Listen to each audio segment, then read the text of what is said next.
to the stream. This is the Pod bizarrely third semifinals. Returning to the finals table, top 10 ITC Team Scotland, and I'm hopeful for 2020. The Canadas could make it. Also many more play.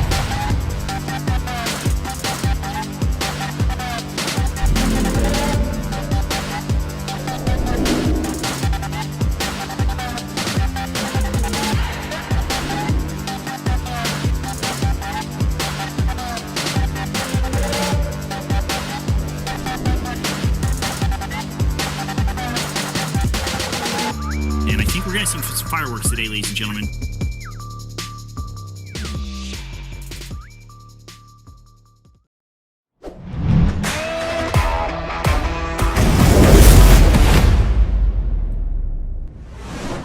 What is up, ladies and gentlemen? Welcome back to Tactical Tortoise. We have another rapid fire, pod finals for you today.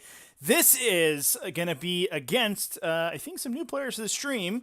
Love in the Age of Corona, also known as Tyranid Ben, coming in on the blue side and winning the role to go first, taking the attacking position and deploying on the right-hand side of the table. And then over in the red, we have Chiandak, who's coming in with the Imperium on the red side of the table in an interesting mixed Imperium list. So 2 soup armies today.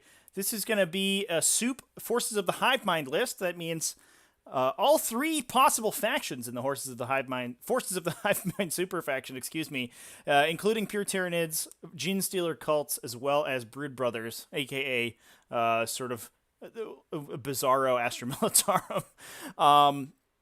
All 3 making an appearance in Tyranid Ben's list here.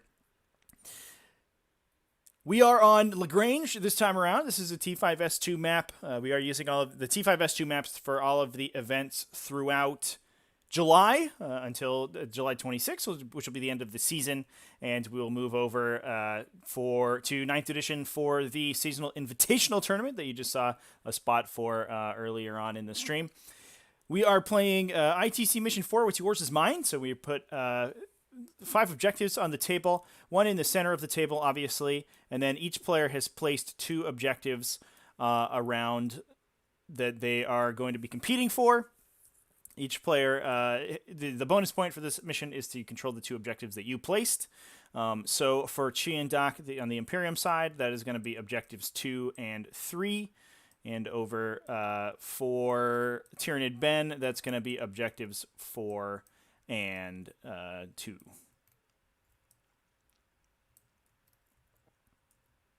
So we're over in deployment right now. I'll go through these players' lists real quick. While we're doing that, I want to thank everybody in the chat for coming in and hanging out.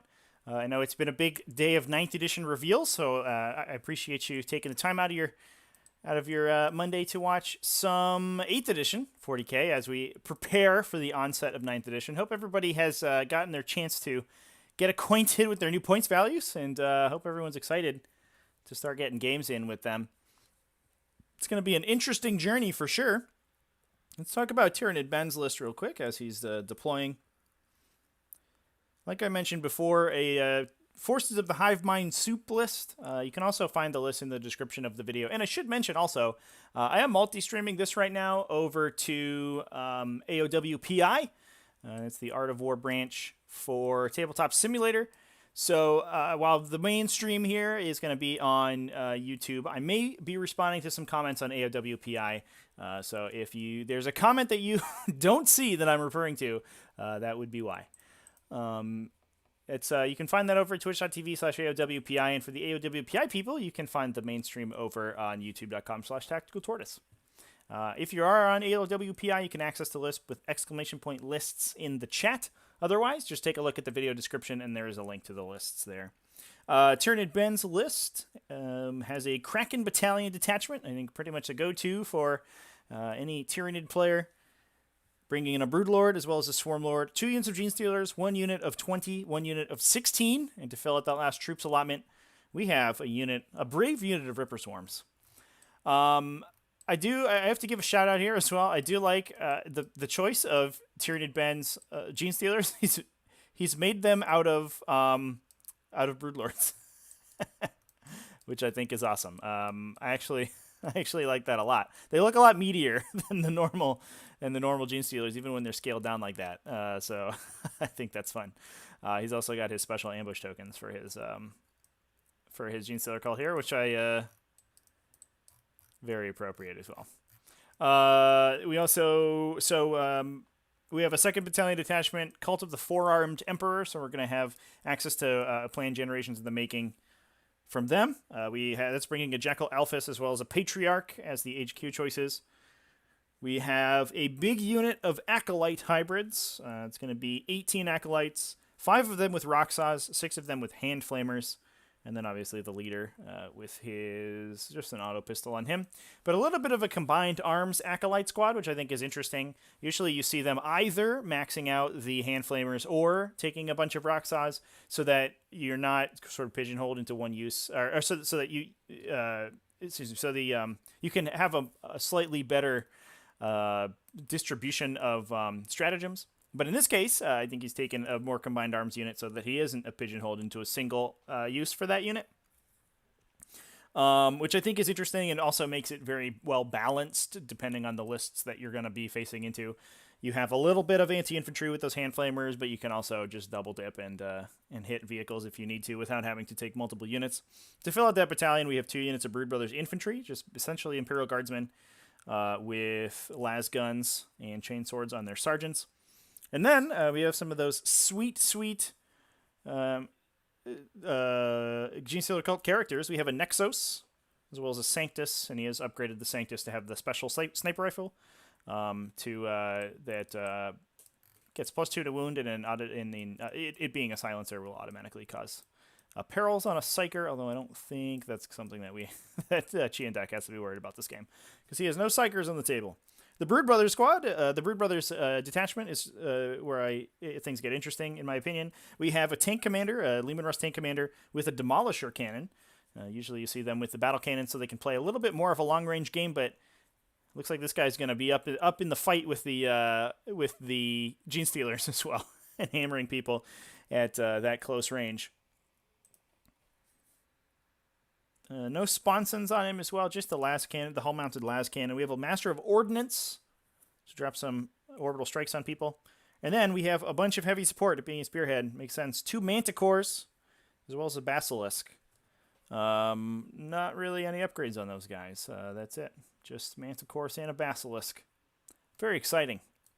I like the inclusion of the Imperial Guard artillery. I think, obviously, that's one of the big benefits. That is the big benefit of bringing in that Brood Brothers squad, Brood Brothers detachment, is that you get access to things like Leman Russ, which Tyranids don't really have an analogous unit to. It is interesting that we see some Manticores in here. I think Manticores oftentimes are a little bit disparaged. A lot of times they don't do that much damage. I think they're a little hit or miss, those Manticores. But that is the Tyranid list. An interesting combination of all 3 detachments, and clearly it's working out for Tyranid Ben here. And getting the first turn, obviously, is a big deal, because he's going to be able to rocket those Kraken Genestealers out. And it's something that I say a lot, but I think it's worth mentioning again, how important it is to create space between your big artillery units and your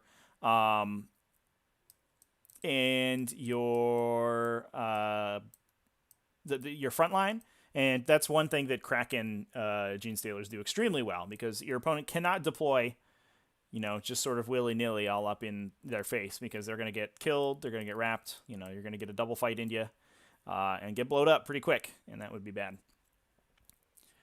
Looks like we're moving over to the Imperium deployment now, and it looks like we have a bunch of Genestealer cult in Cult Ambush.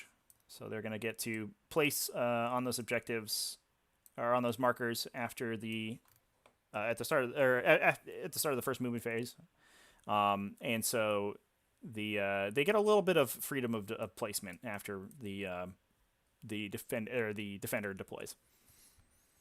Moving over to Chiandak's list, it is another interesting one. I think 2 sort of unique takes on their prospective soups. This one, 2 detachments of Adeptus Mechanicus. We have 1 mixed detachment, bringing mostly Graia, I mentioned, to unlock the Deny stratagem, but also 1 Warlord Engineer who's going to be from Mars, and that's going to unlock the special Mars Canticle. So probably, I imagine, replacing the Litany of the Electromancer, which is just garbage, and replacing that with the excellent Mars Canticle to buff up some of those heavy weapons. So also in that detachment, that mixed detachment, 3 units of Skitarii Rangers to fill out the troops allotment, as well as 1 Archaeopter Fusilier. with a command uplink to turn off aura abilities, although I don't know how important that's going to be in this matchup, but it is nice to have. We also have a Iron Hands Vanguard detachment. So this is where things get a little bit interesting. This is not sort of normally where the Iron Hands end up. They are where a lot of Imperium lists ends up. Usually they'll bring in sort of Imperial Fists or something like that to drop artillery in, but the Iron Hands is actually going to be a relatively aggressive detachment here. We have a Chaplain with a Power Fist, as well as Iron Father Furos. He's going to be there to buff up an invulnerable save on a unit of Assault Centurions. So it's 6 Centurions with Hurricane Bolters and Flamers. Obviously, they're going to get their big old 5+ ignore, thanks to the combination of the Iron Hands trait and a Primaris Apothecary also in the detachment, and then on top of that, they'll have a 5+ invulnerable save as well. So they're going to be very difficult to kill. We also have a Venerable Dreadnought with a Missile Launcher, Twin Las Cannon. The option is there to add to bring him in as a character to make him untargetable, but Chiandak has elected not to do that in this game. So he could be hit potentially by those Storm Eagle rockets, but we do have heroes there to repair him if that does happen. So probably just hoping that the shots go into that guy instead of potentially taking out some of the Adeptus Mechanicus armor that's on the table as well. We also have an Eliminator Squad in that detachment, as well as a Thunderfire Cannon to bring in some indirect fire, which is good because the last detachment actually has no indirect fire, which is not something that you're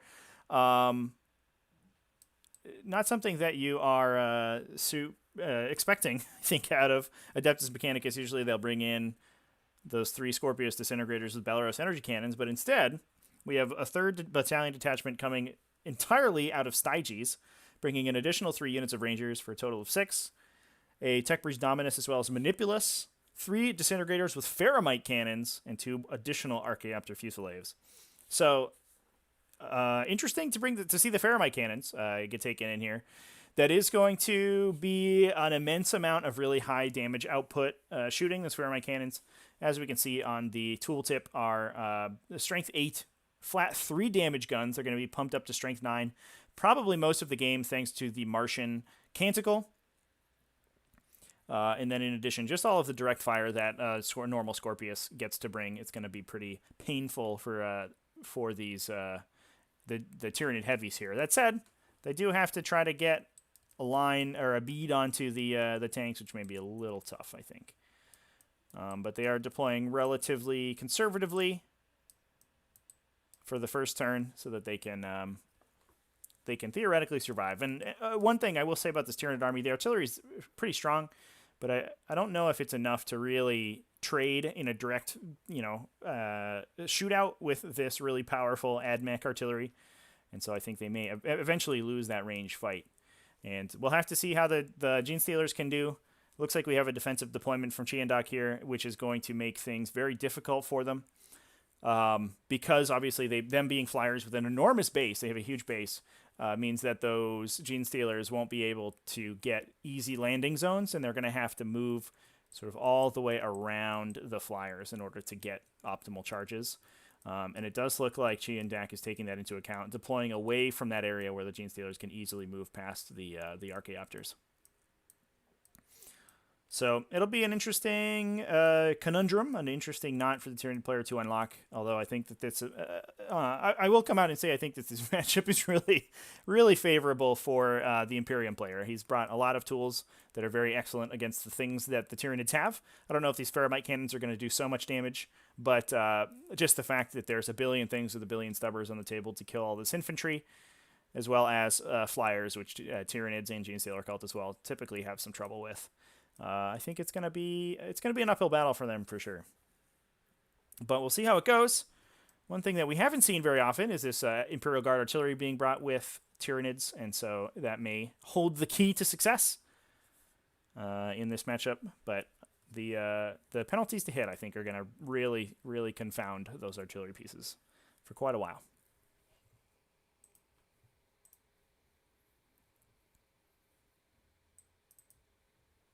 It looks like Seabiscuit's in the chat. How's it going, Seabiscuit? Welcome back from your a little hiatus for work. Glad you could make it for the stream. Dan Palini in the chat says this is a War in the Burg rematch. Yeah, I think I've talked to Chiandak in the past. He said I think both of these guys are relatively local to each other, and they've played before, so that is fun. How do people in the chat feel about the matchup? How are we feeling about this interesting Tyranid soup versus this Imperium madness here? Do we like Tyranids for this one, or is the unending firepower of this immense brick of Adeptus Mechanicus and Space Marines going to be able to pick them apart?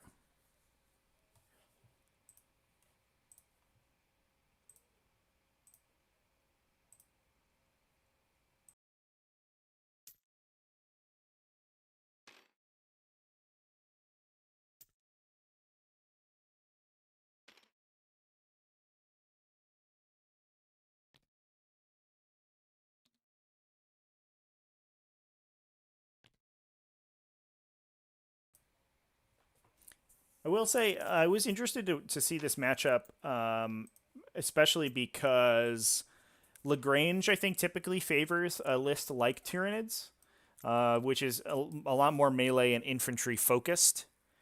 That said, and especially without the indirect fire that you normally see from an Adeptus Mechanicus list.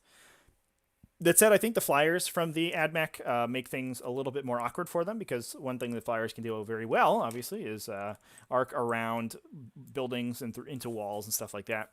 But it's a lot harder to get a flyer into line of sight than it is to just shoot an indirect fire weapon, to be honest.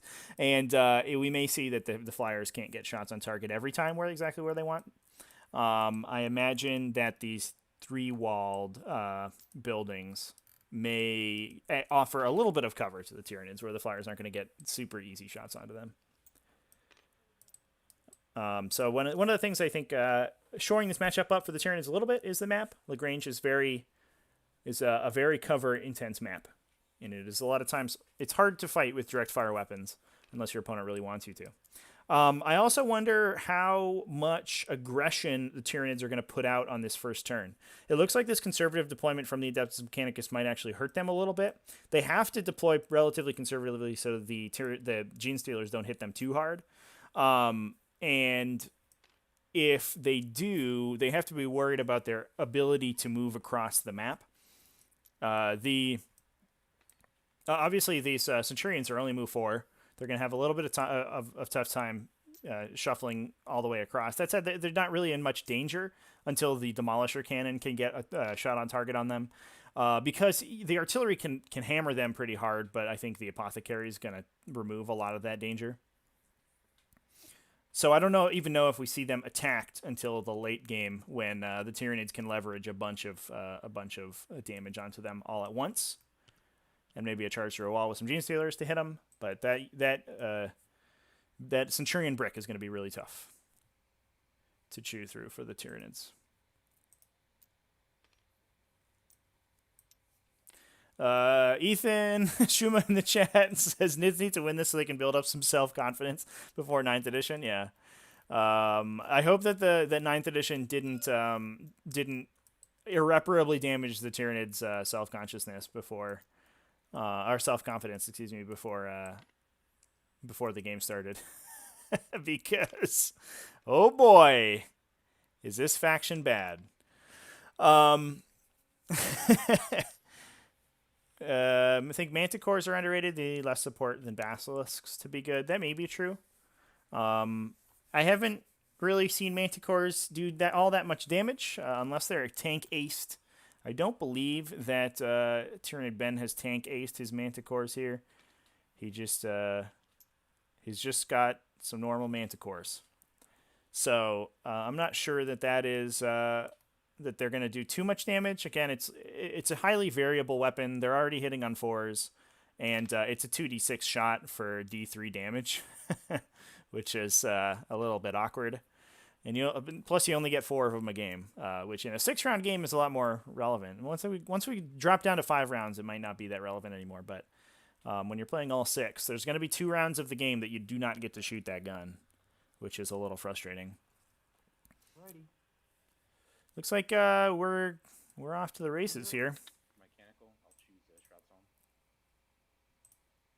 Psalm. Okay. And then Litany goes off. I'll put on the our Centurion. pre-battle round +1 ones.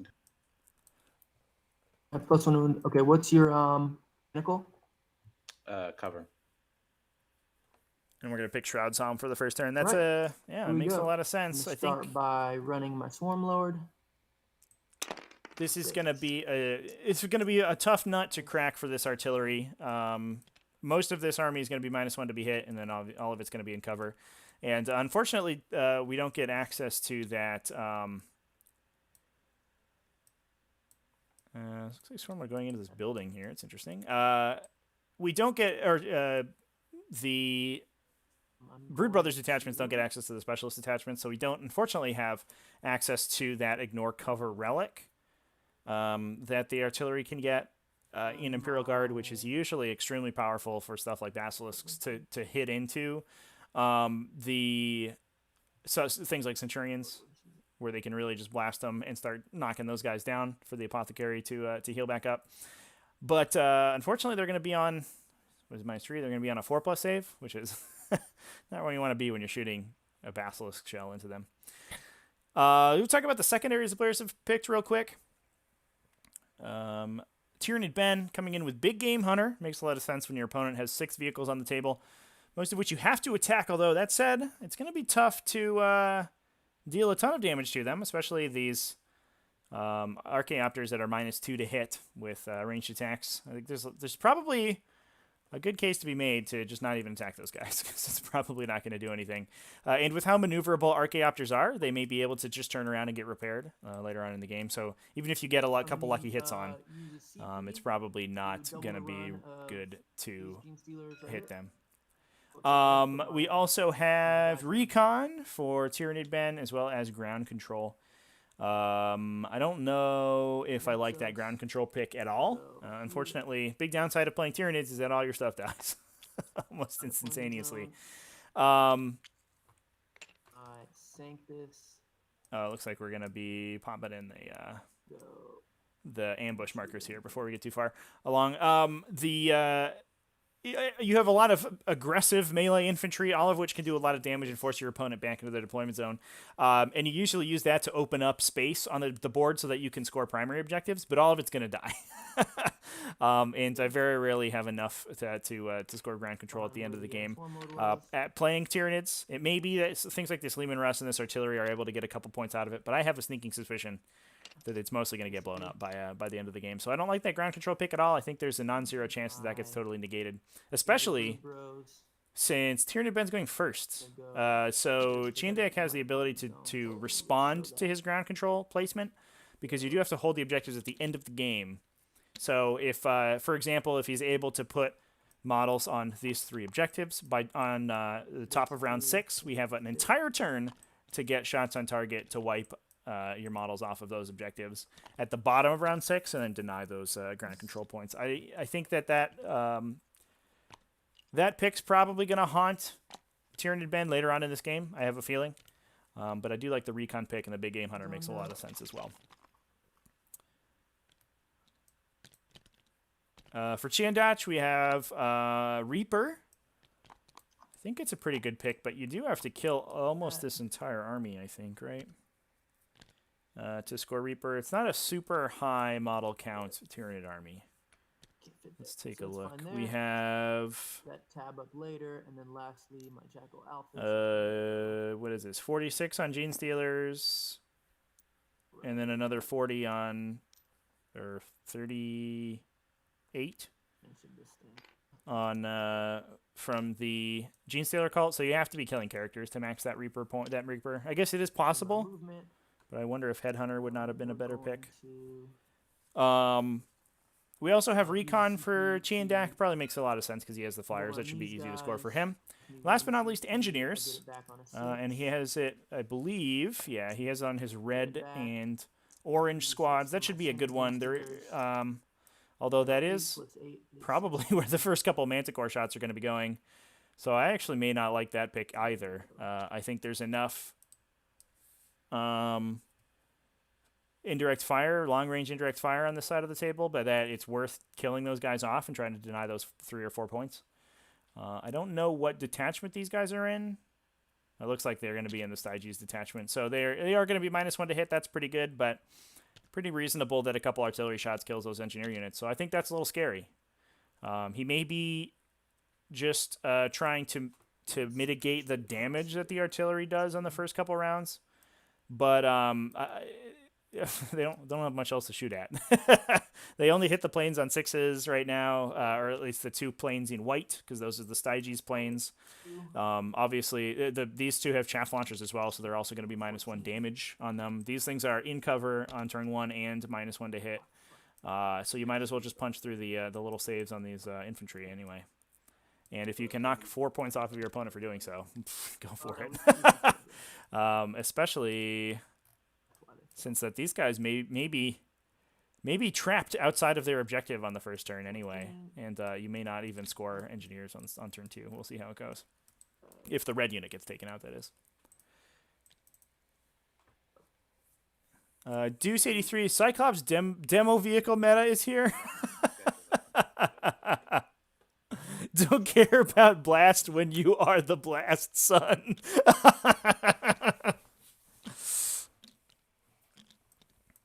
I like this. Shuma says he likes the super aggressive Swarmlord placement. Yeah, downside being that these are ruins, so Swarmlord cannot go through them later, which is awkward. But he is going to be safe from shooting, at least, for the first turn, for the most part. It is kind of, it feels a little bit too aggressive. I think Swarmlord could probably be here and be okay, and then still be able to go around this corner if he needs to. But right now he seems sort of trapped. Broodlord's gonna run. Running the Broodlord, I imagine that we may see an overdrive to get him into this ruin, to try to get as many of those +1s for the Gene Stealers as possible.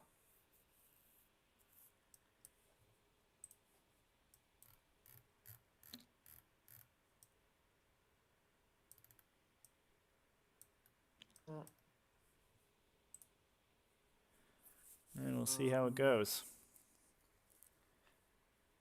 So I think the secondary picks are actually very interesting to me. I don't think that they're optimal on either player's side, to be honest. I think instead of ground control, we maybe look for behind enemy lines on Tyranid Ben's turn. You have this ruin that's going to be relatively unguarded here. And you have units like Reapers and Neophyte, or Brood Brothers Infantry that can deep strike in there. So you're almost guaranteed at least 3 turns of behind enemy lines. And if you can squeeze a Gene Stealer unit into it 1 time, then you'll be able to max that one out. I think that would have been an okay pick aside from ground control. You can also, you can't quite get Gangbusters off of the Centurion. Is that right? Yeah, you get 2 points for 3, so you could get 3 points off of them. That may be a pick, and you just sack yourself a point and sort of force your opponent to play cagier with those Centurions as well. That's an alternative that you could take. You could also pick Butcher's Bill, but that's a little bit harder. That lets you count sort of all of these Ranger squads. You can try to kill 2 of those in a round to get those Butcher's Bills. Although a lot of times your opponent just begins playing extremely cagey with their infantry instead of giving you free kills, and that kind of backfires on you too. But I have a sneaking suspicion that we don't see any points scored on ground control, and I think it could be a mistake. On Chandak's side, I don't like the engineer's pick. I think it's suboptimal for your opponent to shoot their super heavy artillery at your Skitarii Rangers, but on the flip side, it also if it removes 4 points from your possibility to score, then I think it's worth it 100%. My Nexus is just going to come in here. I'm interested to see what this this Demolisher Cannon tank commander does. I'm a little worried about it, given that it is it's not in an optimal position. Obviously, it has to go around this wall, and that potentially opens it up to the Pheramite cannons just moving up and shooting at it, which would not be great. You don't want to get shot by Pheramite cannons in the first round, and in addition to all the phosphor blasters on the Fusiliers. That could be bad.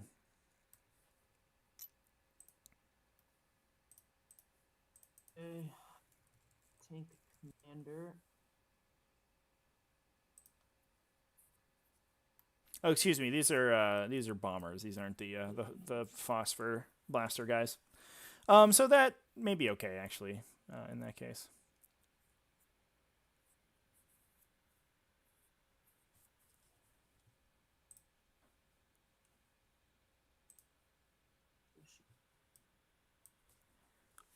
But you don't want to open yourself up to that shot.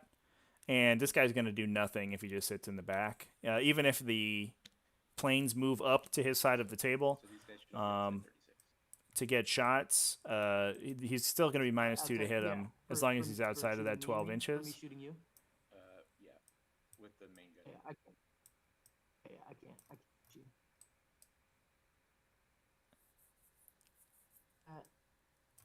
Looks like he has the And I'm going he has a to Punisher cannon model on this thing, but it should be a Demolisher.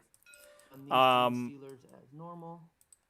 We've seen a lot of good use from those Demolisher cannons, but usually in a real quote unquote real Astra Militarum detachment, where they can get the benefits for additional range. So you can pump that range gun up to range 30, and at that point it becomes a really legitimate threat because you can use the stratagems to advance and shoot at full effectiveness, at least on your turret gun, and then so you can be moving 10 plus D6 and then a 30-inch range gun, and you can really hammer somebody with that.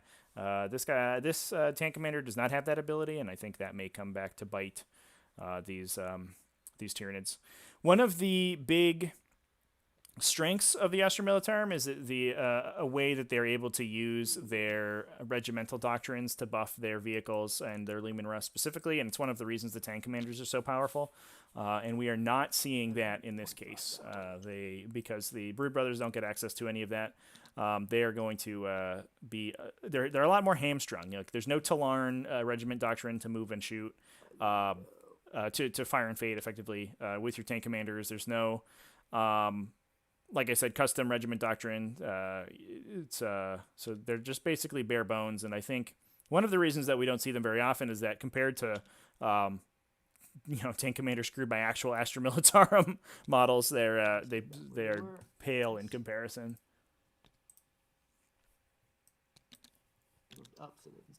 So it looks like with the defensive placement of the Imperium player, we're probably not going for a turn 1 charge.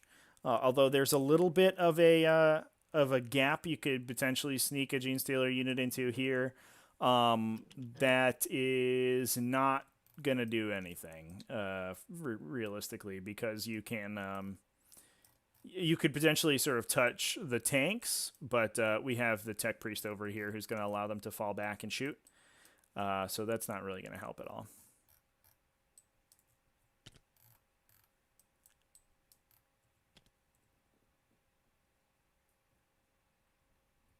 So it looks like we're just going to be moving as far over as possible to limit the lines of sight that the planes can get into these guys.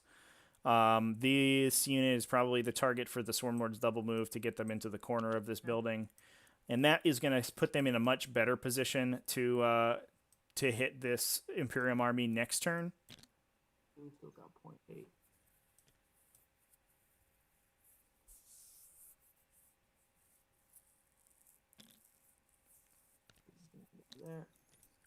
That's when these planes are going to have to move.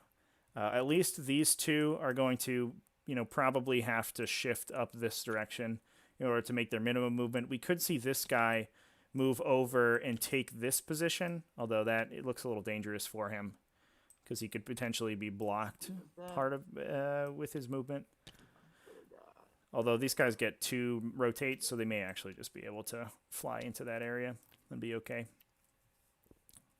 The maneuverability of these Archaeopters is really impressive once you see him actually start moving. This is a pretty good matchup for for this bomber configuration specifically, because they have 4 heavy stubbers, Then each my one of move them. So phase, they're I'm gonna move each one of my them's Swarmlord bringing again. 12 shots apiece, For 1 which is CP. going to be good to start So get my chipping CP down back on these 6. Gene Stealers.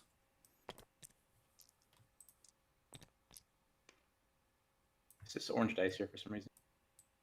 Yeah, it's just a little marker for me. Okay.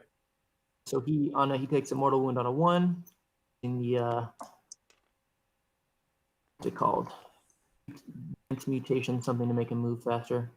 Can't remember what it's called. Go over to like this, but I gotta rotate him.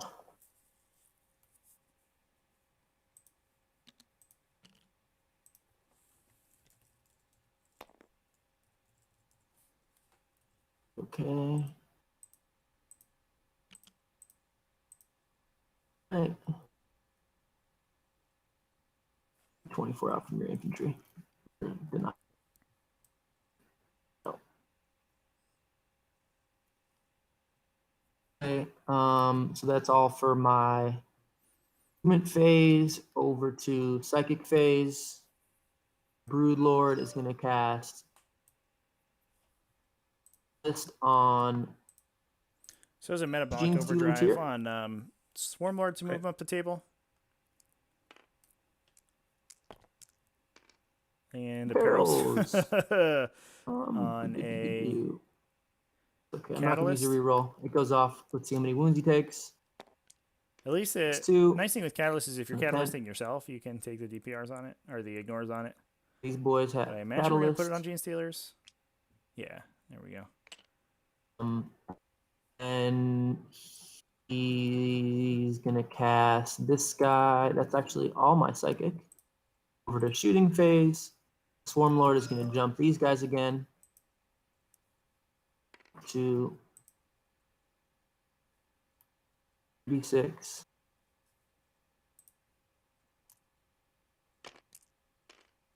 Okay. That's up to another 14.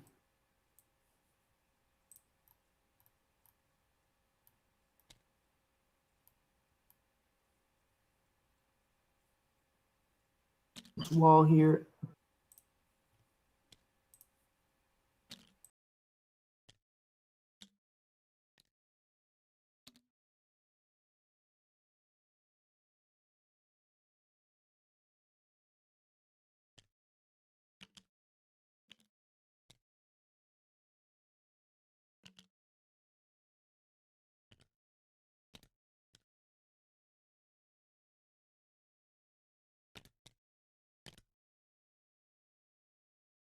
Oh,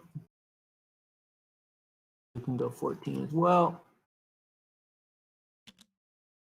For that.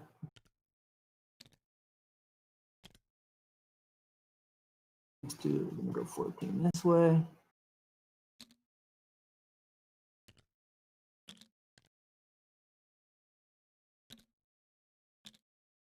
So we're gonna go 14.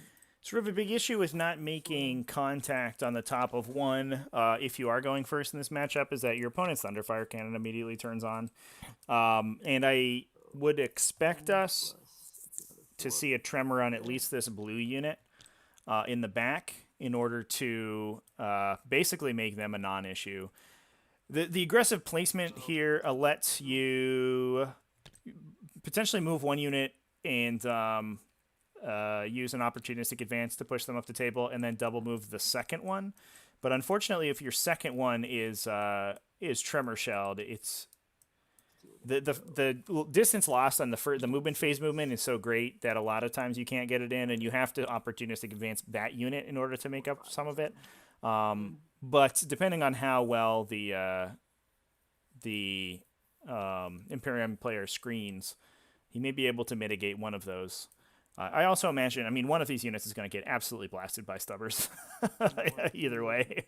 I think this plane can just fly right down here and put 4 stubbers into that. We can see another one here and put 4 more stubbers into this unit and really rip it down. At least this one will be in cover, which is good.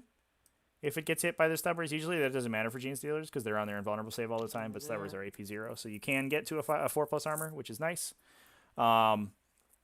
But I would be surprised if the combination of the planes and the indirect fire doesn't kill one of these Genestealer units and the tremor, or it doesn't at least mitigate the damage of both of these Genestealer units, and the tremor probably makes one of them not worth sending into the fight. It looks like I probably got to daisy this guy's back a little bit. Okay. So that's that.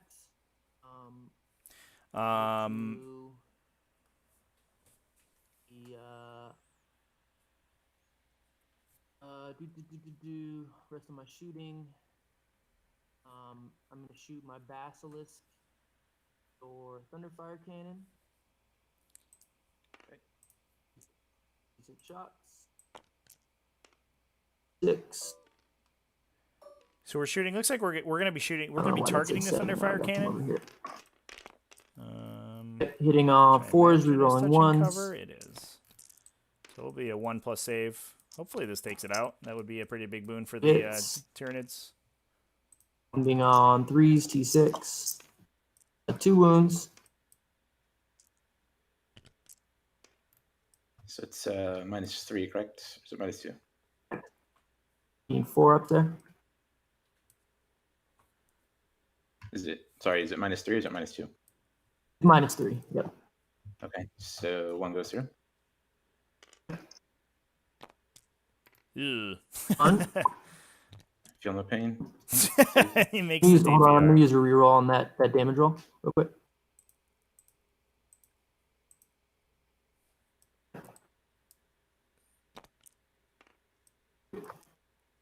And then, all right, so we did get 1 through with a reroll on the damage. A little bit of a missequence there. Get my reroll back. And the Nexus doesn't regenerate it. I'm gonna roll for the reroll also. So I wonder if we're gonna shoot Manticores into that You as have to well. roll 2 Feels dice. a little iffy.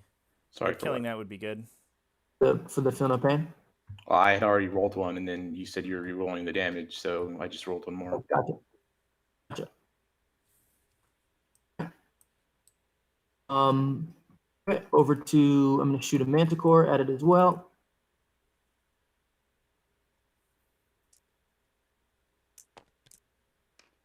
Oh, boy. All right, well, 12 shots out of a Manticore. That's the way to get it done. 4s, rerolling 1s. But yeah, here's the issue with the... unfortunately, that 4+ in the ballistic skill can come back to haunt you. 3s. Still a pretty reasonable number of hits. 2. And those will be on 3-up saves. So we're looking for... Oh, okay. Oh, there you go. Make me eat my words, I guess. 5. Huh.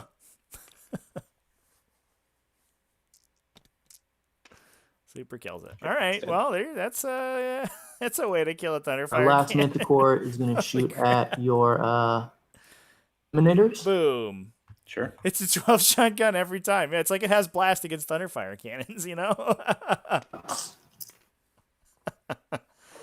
We're going to the Eliminators at the last shot. I really want to see these engineers get shot. Hitting on 4s, rerolling 1s. But I guess he has 1 more turn to shoot at them before they start scoring. On 2s.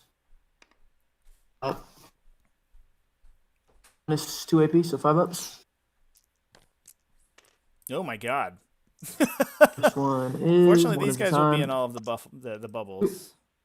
So they probably will only lose 2, I would imagine, but failing all those saves is not 1. great. This is off. Next one is 3. Hit that guy for 3 more. He's probably dead. All right. Kills 1 guy. Next one is. So the threat of the Thunderfire cannon is off the table. That's a big deal. They have 5-ups? Oh, because of Farios? Because of the apothecary. But we will see those Fusiliers probably lay into these Genestealers. 2. But that's a lot less damage that they're going to take. That's all of the indirect fire off the table for the Adnec. So the Tyrians are only really worried about the Flyers this round. And I'm going to... Andrew, this is the top of 1. A Master of Ordnance. He could not have left his deployment. And the actually, I'm gonna save him. So I kill at least. Shot. Commander can't shoot anything. That's it for me. Okay. Huh. All right. Over to you. Well, Okay, so you got I won't kill lie one. to you, Chad. That was a Real much quick. better turn than I was Gotta expecting. kill one, hold one. No bonus. Okay. Yeah, it is sad for the Gene Stealers, Andrew. I have a lot of Gene Stealers that I love very much, Is it not starting? Go. There we go. and they will probably never see the light of day again. Very sad. Yeah, that's fine.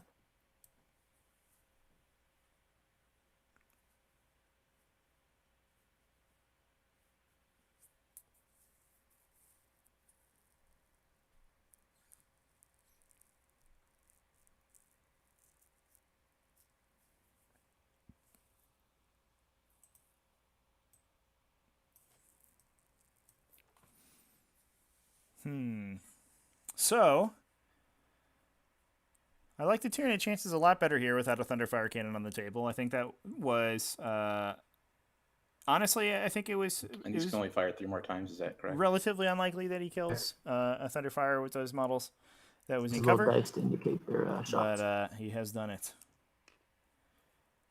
And I wonder if the engineers are where we go next turn with them, because I would like to see those engineer points taken off the table. I don't think that their targets are particularly efficient otherwise, but hopefully he's going to be able to kill those models anyway.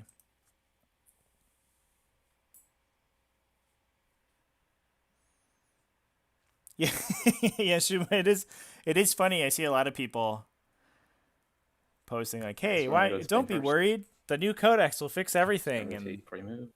I think we're all here like, "What new codex? There's been no new codex for Tyranids that has been spoiled." So, so maybe give it 6 months or something. But we'll get 6 months of basically not getting to play. He's gonna fly for before 25. that happens. And then fly over here 25.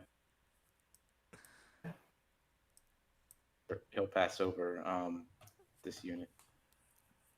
You gotta pass over these guys with your base to count with your bombing. Yeah. So, but It should be any part of the model. It's the base. The model, he doesn't have a hull rule, a base rule, not a wing rule.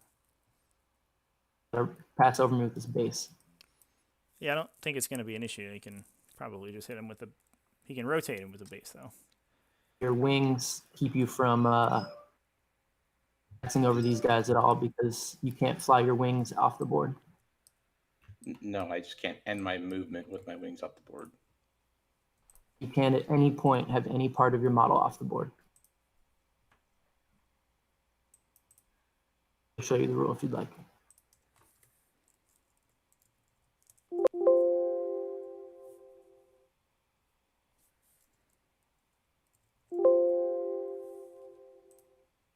God damn it. Stupid search function.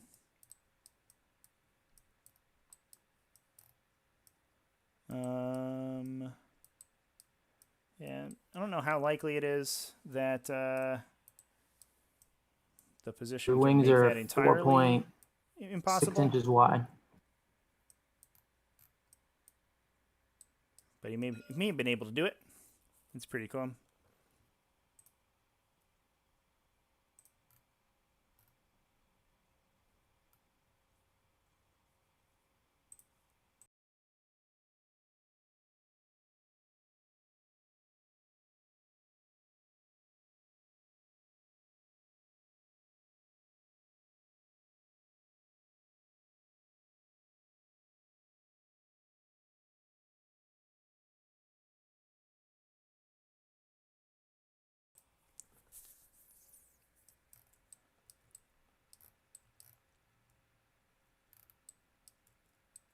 Sure. I mean, you can check it. It has to be base. I don't see where it says that. It just says that you flew over. It doesn't We say can that it has pause to it be. real quick. Real quick. Pause the clock you and there? you Yeah, have Trevi decide that it's that's because it's a whether or not you pass over a model during movement is a measurement, and because it has a base, you only use the base for purposes of measurement. Specifically, the only measurement that doesn't just use the base is whether or not you go off the table. So that is how it works. Right. It is an extremely frustrating combination of rules, to be And honest. restart it.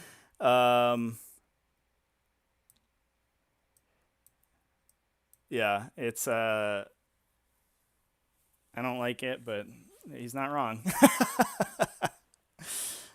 All right, so he's going to advance. That's good old Games Workshop for giving us a rule that doesn't really it doesn't really work that well. You can probably get those Gene Stealers if you want. Quite get them there. I kind of have a feeling that I think you might be able to pin the edge of that unit. I'm not 100% sure though.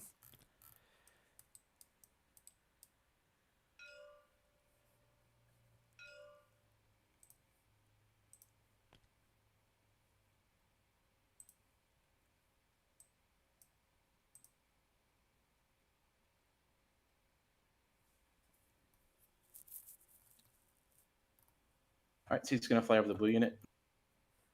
Yep, I couldn't get them enough to the edge, so that works.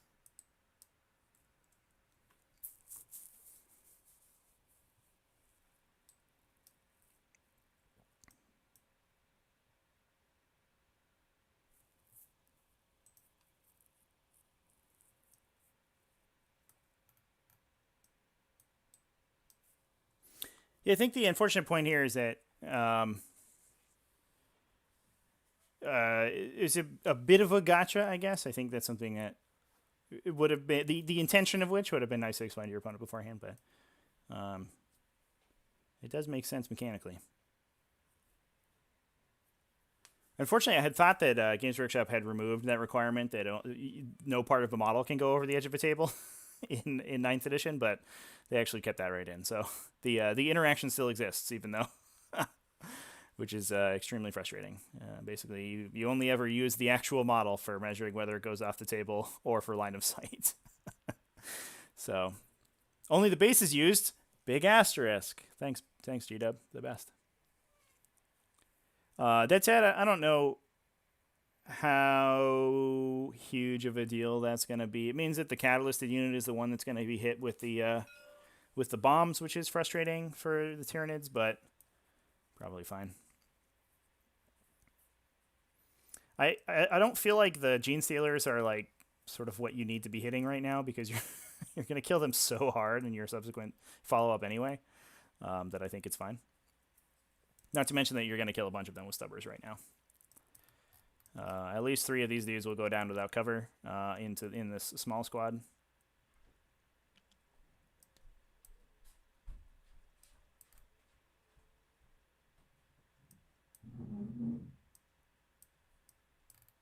Still flying, right? What's that? Yep. Yeah, okay. He moves over here and then he pivots and moves over there. Yep, looks good.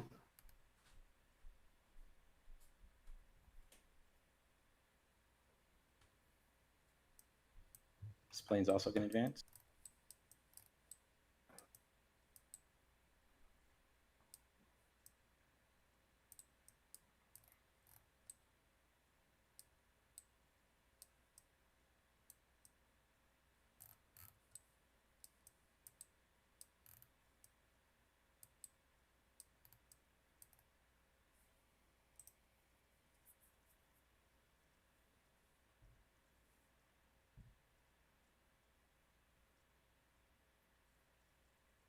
I have More a than slightly 4 tougher inches time from the board edge. there. They're more than 4 0.6. inches from the board edge, so there's room for my wing. Hey.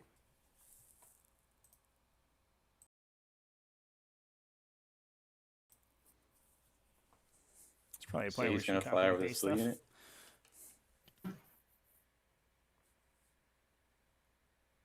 Here's the question. He flies over and you rotate. Are you not going to rotate your wings off the board? No, At these angle? guys are- Probably not. These guys are more than 4 inches away from the board edge, which means all I have to do is touch the tip of this guy's base, and I can rotate there. I see what you're saying, but I'm just what I'm saying is go here, right? And you go like that. You now have to rotate. I'm rotating before I fly, so I'm not at that angle. I'm like this. And then I Sure. I understand that, but while you turn, you can't rotate off the board, right? Yeah, the wing is not rotating off the board. He doesn't have to center his base on you, just touch you with the edge. And then the front of the base will basically rotate away from the unit. I'm looking at it isometrically, and as you're rotating it, he's like 2 inches off the side of the board right now. That looks fine. I'm just wondering. I'm just double checking it. Good.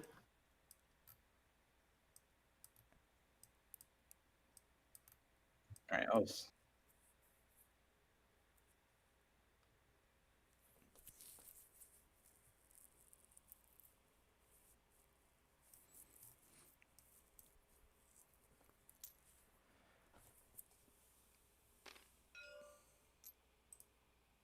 I like this play as well of putting the Fusilier here.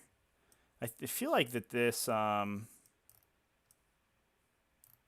this the one that was in the other corner? I feel like that might be too close.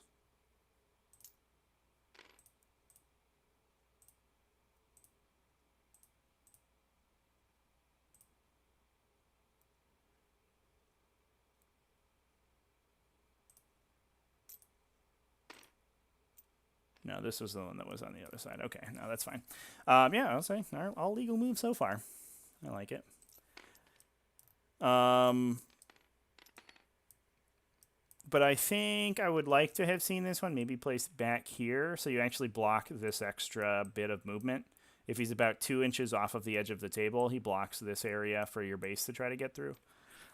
Just adds more to the move blocking and makes your rotation, your subsequent rotation next turn easier without having to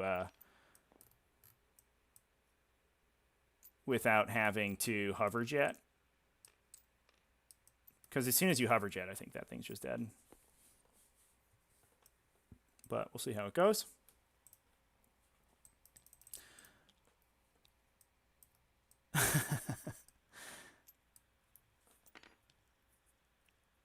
Yeah, I think this matchup should go pretty quickly, to be honest. I don't know. I don't think time is going to be a factor. We're only about 30 minutes in for each player and through deployment in round one. And we're not going to make too many attacks until next turn. all right, so the Apothecary is going to try to heal the Eliminator. Jeremy Latonin in the chat. This is on Tabletop Simulator. Yep. He gets to reroll it. This is the finals game of a T5S2 event. If you want more information about our series, you can find it on tts40k.com. And there's instructions there Not a on very motivated apothecary for some. how to... there's instructions there on how to download the TTS mods and get going. But there's also a link in the description to our Discord, and you can join us up there. And we have a community of about 450 people right now, all of whom are playing tons and tons of games on Tabletop Simulator, and I think even more so now that all of the 9th edition rules have been almost entirely spoiled. So here's the bombs. It's 6 more. Pains. Ups. Save 3, lose 3. And then two, for the second plane, And this is the mitigated unit anyway, or the smaller unit anyway. 4 more. Another If 4. you bring it below 10, it loses an attack, and that's probably all that you need to do in order to justify shooting at the other unit. Looks like two more. So we need to kill 2 more out of that unit to bring it below its And we're plus going to 1 pay attack 1 strength. and drop a seismic bomb on them so they're shaken. So put me a 9. I don't get it back. And we are going to tremor those Gene Stealers. Okay. Put a smoke on them so we remember. DJ Nightmare, how's it going? We're just here watching some sweet 40K on TTS. Disappointing trivia about the seismic bomb stratagem from Adeptus Mechanicus. It is exactly the same wording as Tremor Shell, so it has all of the same problems that we love to hate here on Tactical Tortoise. which means that Swarmlord's move will not be affected. This one by advanced too, right? movement. Yeah.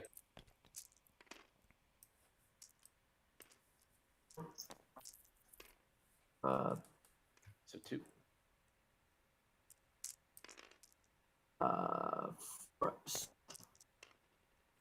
lose a broski. Oh, we're shooting into the Brood Brothers. Okay. I don't know if that's where I would have shot, but there you go.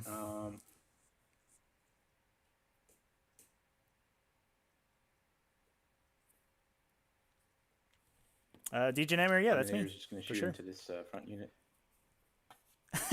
Shoot, at least they're using consistent wording. Yeah, they've templated something. They just templated it wrong. So 1 at -1. I guess they get a little bit of -1 of kudos for it's a step in the right up, direction anyway. 5 up invul. Slowly but surely. Hey, made the save on the. I think that was an eliminator shot there. And that'll be it for my turn. Actually, this other plane can shoot. Yeah, you got that guy. You also have there's 3 models in the uncolored Good, unit that are out of cover that I think are you either want to kill 2 more in this blue unit to knock them below 10, or you want to kill probably those 3 guys, which are easy.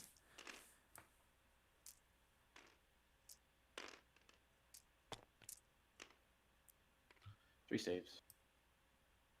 Strength 4, right? Yeah. 4. Just 1. Oh, sorry, they're on T3. He's good. Boom, making those 5 ups like a boss.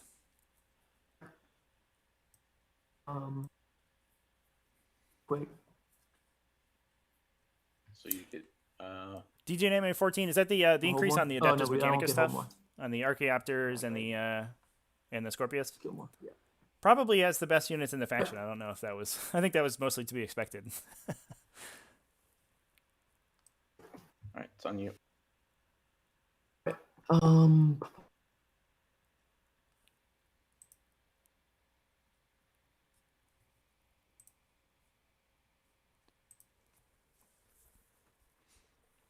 But you have to remember that plane can now shoot in melee. I have line of sight and I so can measure to your base. Totally worth it. Though. Thanks. New core rules.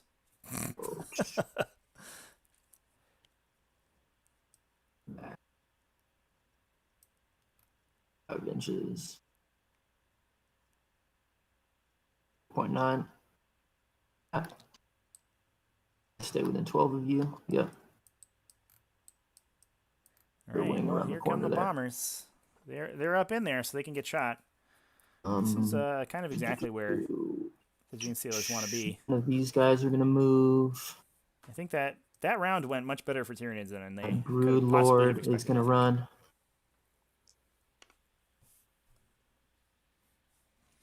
Given that all of the vehicles and things in the game went up a lot, and I Brood think the Lord's gonna Scorpius run. is amongst the most efficient of them, I don't know if that 213. if that points change is that surprising, to be honest.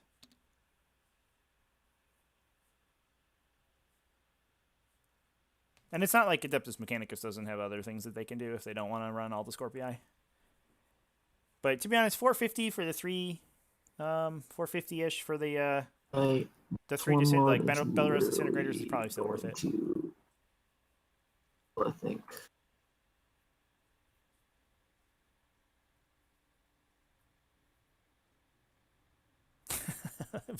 Gene Stealer's gonna run. Light haulers went down. Yeah, must be nice. My faction had nothing go down. So Much. there's that. Put these guys here like this. Not moving the Gene Stealers out yet. All right. The ones that are half movement, playing a right? long Yeah. game. Okay. So then these We guys didn't are see going to run as well. Chandak. It doesn't look like 6. moved his engineers, which may have been a mistake on his part. Like this. So they are not on the objective. We may How have. far do they move? Oh, good point. Sorry. So 6 plus 8 is 14. It goes 7. We may Thinking they'll get enough. have lost ourselves a point on that a engineers little there. long. And if these Manticores just kill that guy, might be that red inch squad, long. it might be another point. There. Like here. Oh, Yeah, I don't think there's any reason that he would not have moved those guys on Guys. there. It's not like that they can Okay. escape the range of the indirect fire. Yeah. You may just have been worried about being charged or something, but he could easily have blocked that off. A little short.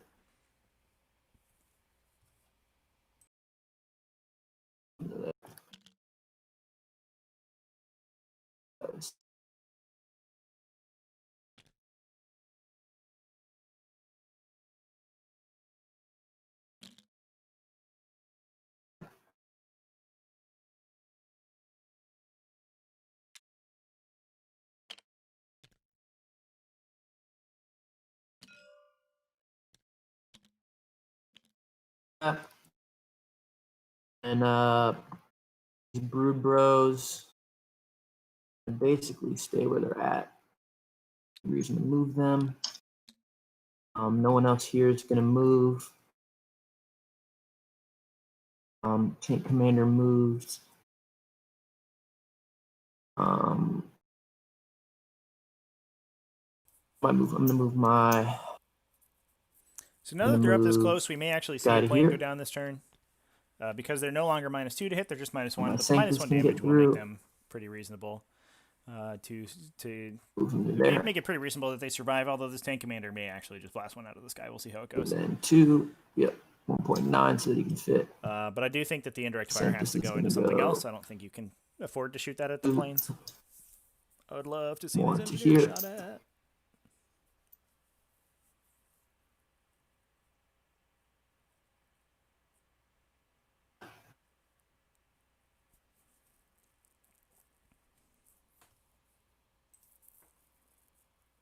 Jackal Alphys.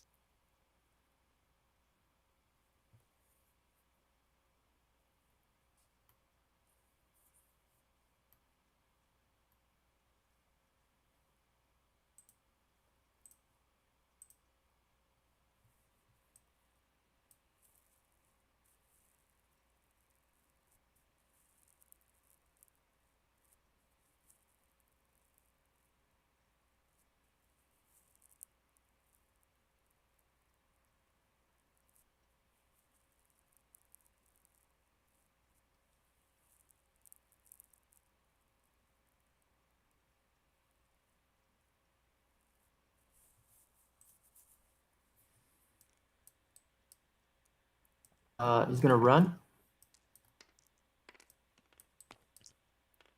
Inch. Looks like we actually put the relic sniper rifle on the Alphys, not the Sanctus. That's interesting. 15.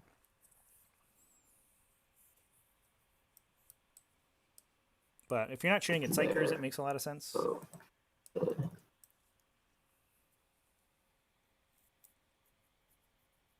Yeah, Shuma, I agree.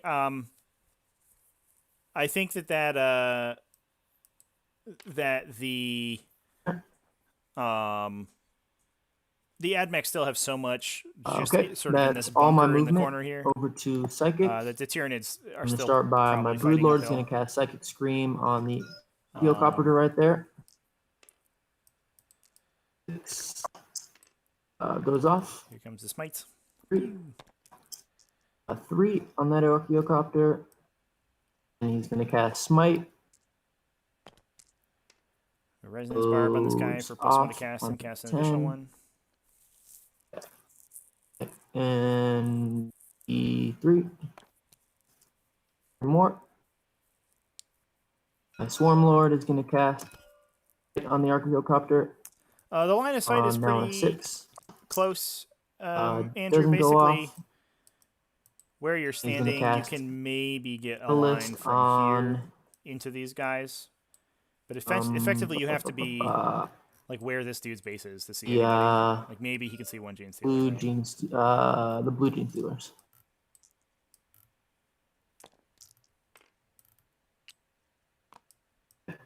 So that's all my psychic. Over to they're shooting my commander. Use 2 CP to at maximum shots on his tank cannon. We are using Isn't terrain. that an Imperial Guard That strat? is, that is true. Yeah, they can use Imperial Guard strats. Just can't use. They can't have relics or what's it called? Doctrines. He's gonna command himself to reroll ones. It's gonna cost me CP. If I get any of those back, I get my first one back. And Jackal Office can't shoot. I don't have any other strats. I'm gonna Even if the use. terrain was That's it. was And he's gonna do his first round of shooting full at of windows or whatever, the ITC ruins rule would this be in effect. Archaeocopter here. They would be out of line of sight anyway. Even if put this his were las 9th cannon we would into call this these one here. obscuring. Did And move, the so his walls las obscuring cannon's so minus that they one. would block line of sight regardless. Even if we Well, had he's holes in also them, flying, so it's these minus guys two. would still be out of unable to That's right, -2. So las cannon's hitting from 3 to 4 to 5 to. Oh, sorry. 5. So I actually need to do my litany. 4. So that fails, and then my mechanical is going to be the +1 strength for shoot for heavy weapons. Picking a mark Okay. mechanical this turn. That's a good catch.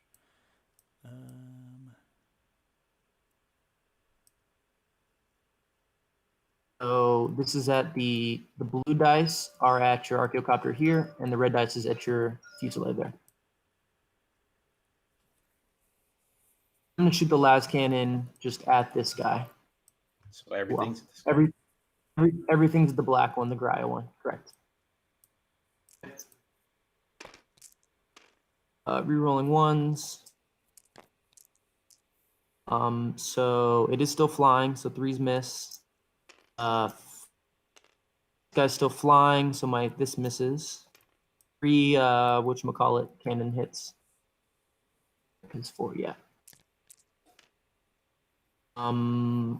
Strength. So 2. Yeah, it should just be 2 there. Use a reroll one of those. 10, so I need 3s. I'm gonna use a reroll on the 2. So I thought you said that you paid 2 for him to fire full shots.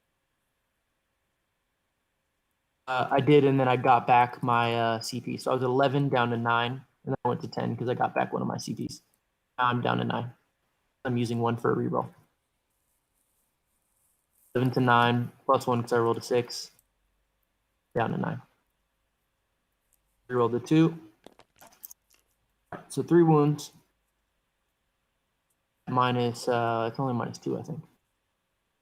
-3.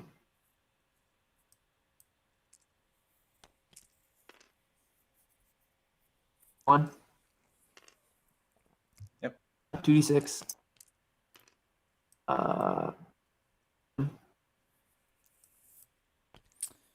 Ooh, and that's not the chaff launcher one, so that's actually not -1 damage. And Ooh. 6 shots at the other one. I don't think that's how that works. What's happening right now? Hold on. Grinding advance has to fire at the same target. I'm confused.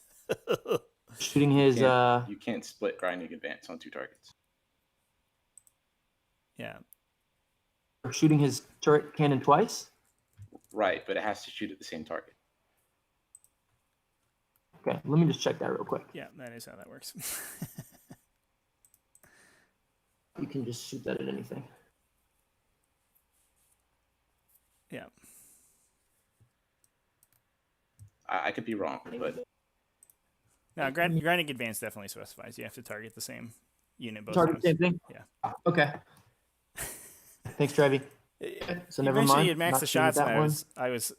I was confused because he super didn't roll enough dice. So then I'm going to go over to. I guess technically you do resolve both attacks back to back, so you do roll them one at a time. But if you kill the target the first time around, you don't need to reroll the second one. You don't get to shoot again. Got anything else? A little awkward. 6 shots. Hitting on 5s. Rolls.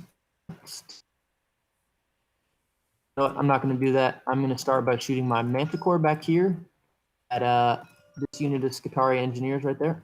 wait. So did you roll the shots and then decide not to shoot it? I didn't roll the shots. Dice off, and I was about to roll it. I did not roll these. Okay. You can look in the Yep. game. I didn't roll them. I'm going to shoot the Manticore at these Rangers there. Shots. Okay. I am really rolling ones, hitting on fours. That's on 5s. Because These guys they're are stitches. stitches. Gotcha. Okay. There's an insane shot from the Manticore into the engineers. And then it should be on 2s. So 4. 2. Kills 3 of them. Yeah, this is sort of where we expect to go. And then hopefully the Basilisk finishes that unit. And then these guys will have to push out pretty Then far my other in order Manticore to, is going to shoot at grab those engineer points later. the other unit. No, the other unit.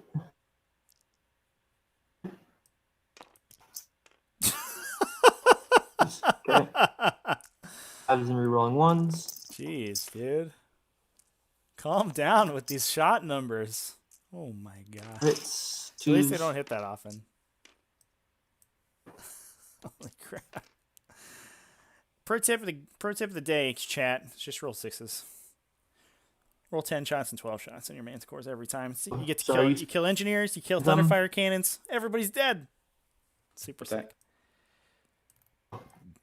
Saying something? You're not. Okay. Over to this is going to shoot your Archaeocopter fuselage. Every right time in front of I've him played there. against a Manticore, it just Moves. it peters out like every time. It doesn't Sank do this here. anything. You're going to shoot at your Archaeocopter. See the back tail there? He's normally hitting on 2s. He moved, so he's hitting on 3s, but you're flying, so he should be hitting you on a 4 with his little sniper rifle. 4. Boosh. It's 4 T7, so I need a 5 or 6. No wounds. I'm gonna shoot my Basilisk at this Fusilave right here.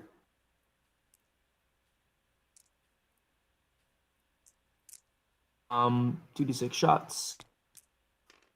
Total shots. Hitting on 5. No Basilisk rerolls. that's only 2 shots. Basilisk rolls 2 dice, but you take the high. You pick one. Yeah, and then that's why I just rolled these 2 right here. Okay. Sorry. Well, you said 2d6, so I was just making sure. All right, yeah, 2d6, but in the highest. Sorry about that. Just 1 hit. On a 3. 1 wound on your copter. 3.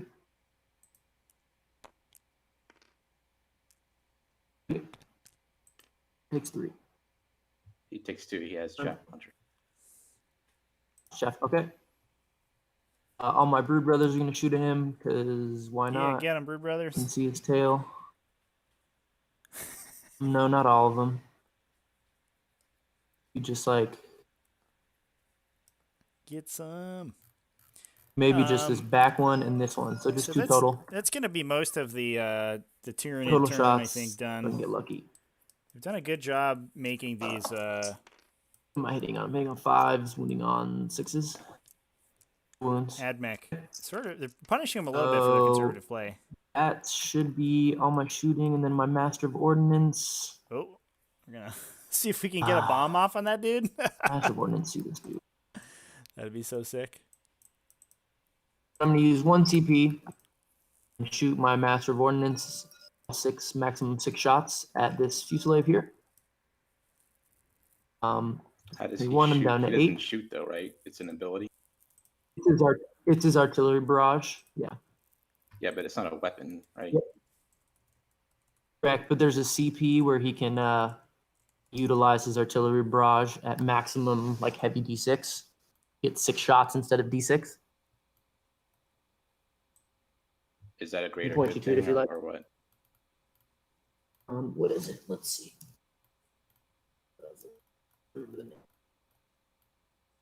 Okay, a focus bombardment. Okay. He's bombard. Then he's BS3 as long as he has line of sight, which he has. Restart the clock. But you're still -1 because you're flying. So he's gonna get 6 shots, hitting off 4s. Rerolls up.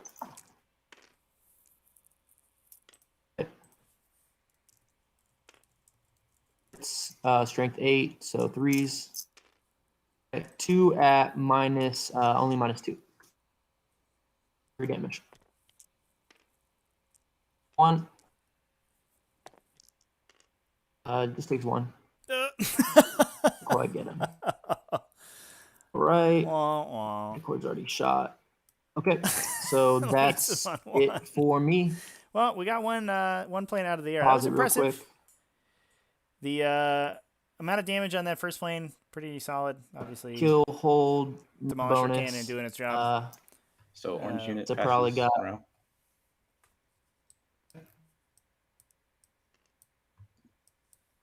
And the red unit. He also passes. I passed 2. Probably have. Do I have 2 big game hunter yet? It's because of the probably because of Should the have because of the TFC. call it the Thunderfire 2, and no recon. Okay, over to you. So I actually did get a recon point at the end of my turn for the plane. For your that was in there. planes, yeah, right. Ask you.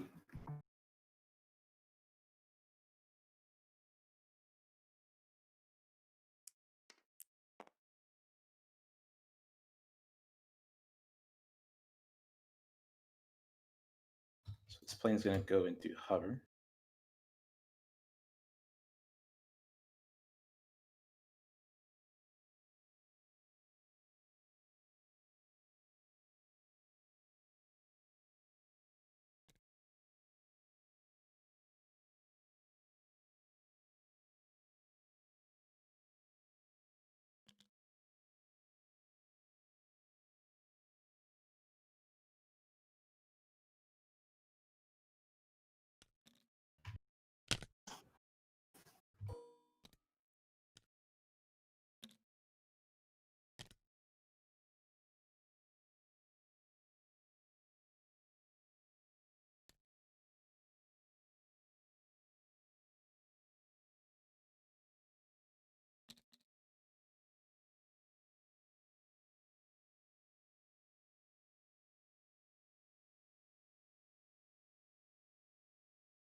It's actually going to move over here.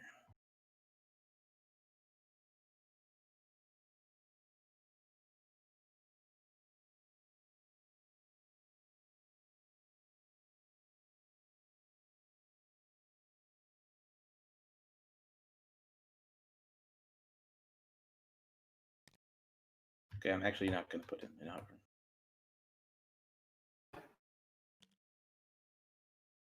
We're going to advance him.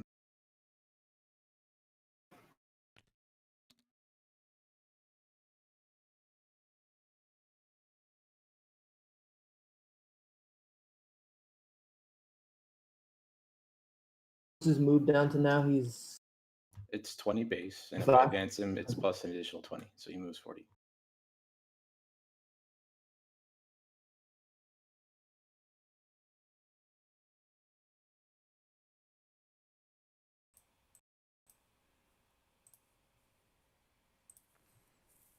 Is it hovering and advancing? No, I didn't. I decided not to hover it. he put him back in regular flight.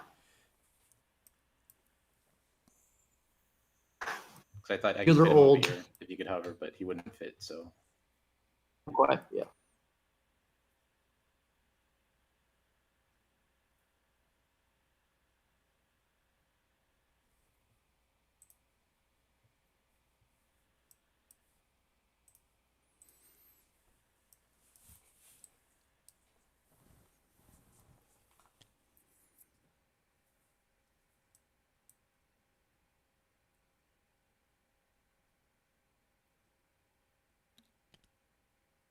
To fly more like So direction towards the center.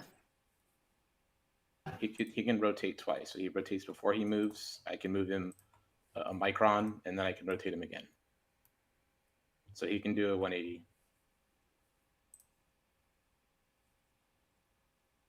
It was also facing out like towards the Lehman Russ as well. Facing like this way was the thing. It was facing almost at objective 4. You what you're saying? I mean, even still, I have two 90-degree turns. I can turn. Yeah, him. no, that's what I'm saying. It's even Okay. more possible than you think to do what you're doing. Okay.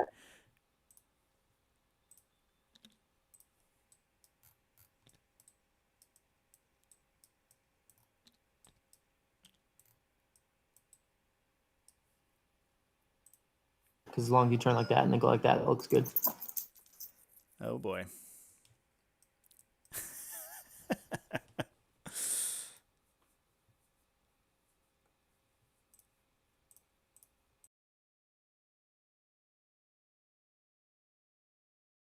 Well, actually, what we'll do is we'll just move him over this guy. I'll go like that.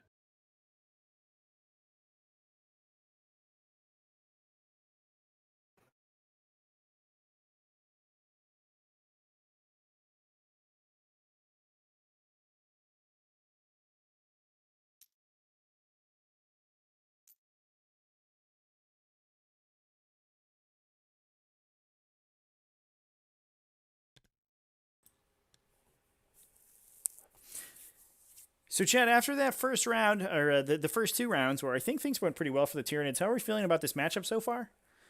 I feel like the Adeptus Mechanicus, especially since they can fall back and shoot with their vehicles, I think that they're playing a little cagey, a little too cagey still. And I would this like to plane is see them gonna go take a now. little bit of table space.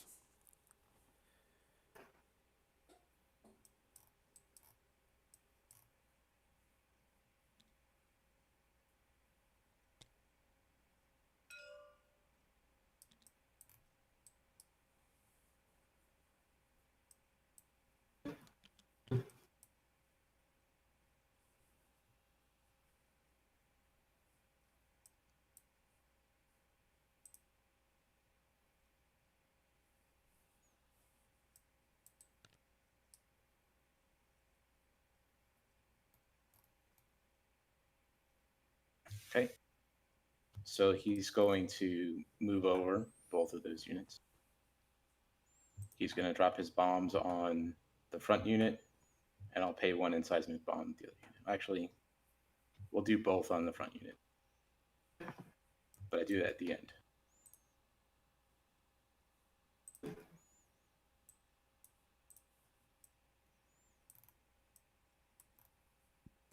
Keaton Eaton in the chat, calling it for the Xenos. They're certainly in the lead right now, but I think this brick of Imperium models is going to be tough, if not impossible, for them to chew through. And I'm just shocked that it's playing so conservatively. There is still some... obviously, there's a Flamer unit in Deep Strike, etc. For these... for the Genestealer cult detachment, but I'm not 100% sure that they have to be super worried about that. Again. If they jump into a Aspect Scan, for example, that's probably the end of them. All right, cool. And if they You double failed again, I missed it. Yeah, he double failed it again. Oh. And these Rangers aren't pushing forward as far as they need to, I think, to screen out effectively. Like, these guys need to be running. You're going to run them into the range of these Genestealers, but that's you don't have an option. You have to do that. And as soon as the Genestealers pop out, they're in the position where they can immediately all die. I think he's certainly waiting for that big rock saw brick to come down, but as soon as he does, he should be able to clean it up pretty quickly.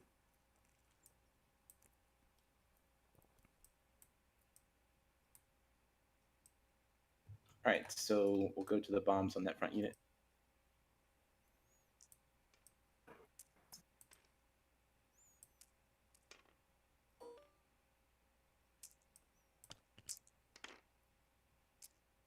So 4 mortal wounds. Guys die.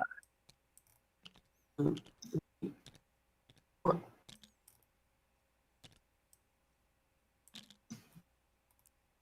And I'm paying 1 to seismic them.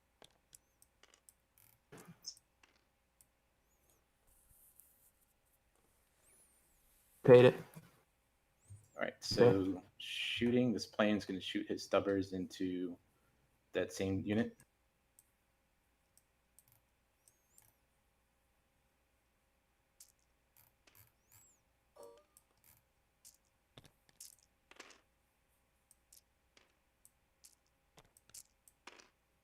Uh, 7 wounds.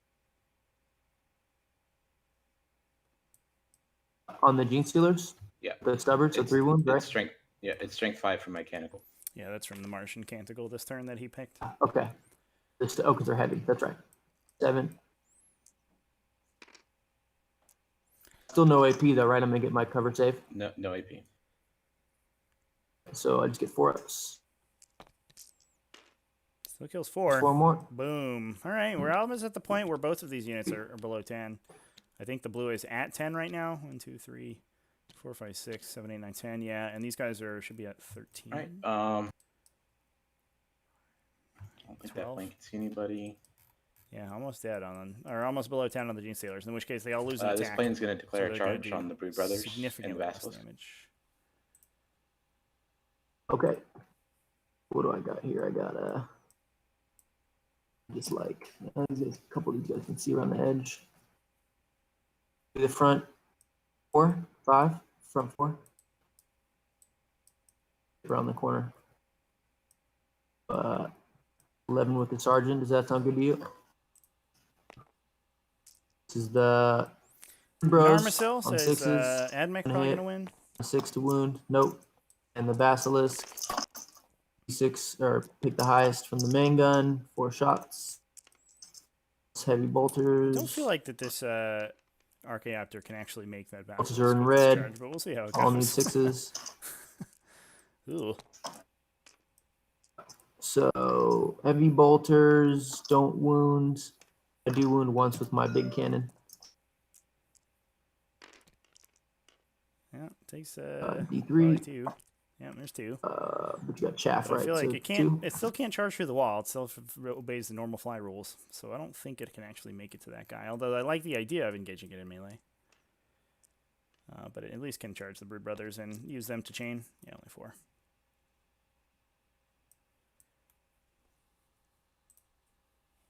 My Brood Bros.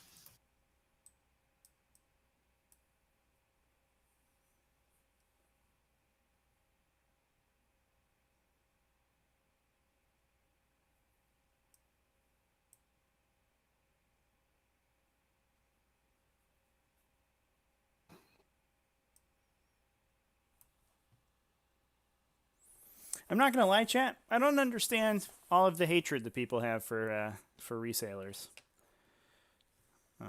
In this community, it doesn't. It's lost their picture. It hasn't made sense to me. Chat's talking about the new Indomitus made to order announcement that GW made today. Whereas obviously Saturday they sold out of all of their Indomitus very quickly, which was unexpected. We made a video on it over on the channel if you want to go take a look at that. I talked to Sung Soo about it, and he has a lot of good insights. Yeah, he's going to go there. About why that happened and the potential repercussions. And GW announced today that they would be reselling, or they would be selling made-to-order sets of Indomitus. But the amount of hate for people who buy it and then resell it has always confused me. I think that's 1 wound. Yeah, it's still a wound. Okay, 5 up on a little guy. Ugh! Who's the guy? He gets sucked into the jet turbines. And pile in. Tap ya. Does he get killed by the airplane mechanisms itself, or does he get stepped on by the little legs those things have? Do they grab people like pterodactyls and drop them from great heights? 3. It's gonna be short. Should have 5 guys swinging. My sergeant. I should mention too, for all the people in the chats, I appreciate everybody taking the time on their Monday night to come hang out, watch some 40K with us. Everybody on AOWPI, we are multi-streaming right now. This is a T5S2 stream, so it's coming from the Tactical Tortoise YouTube channel, youtube.com/tacticaltortoise, but we are also on the AOWPI Twitch channel. And I appreciate you checking us out there, but if I do reply to some comments that you can't see, that is because I'm on 2 streams right now. A second.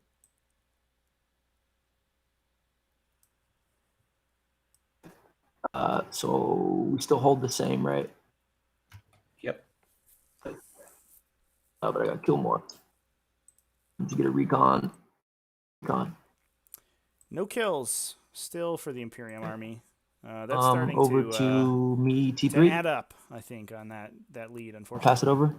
I don't think we engineered that turn, right? I'm going to start by these brood bros out. They can't possibly get a full 6 inches from me. So we're just going to go this way. Like that. The engineers didn't start on the objective this turn, right? Oh, no, they didn't.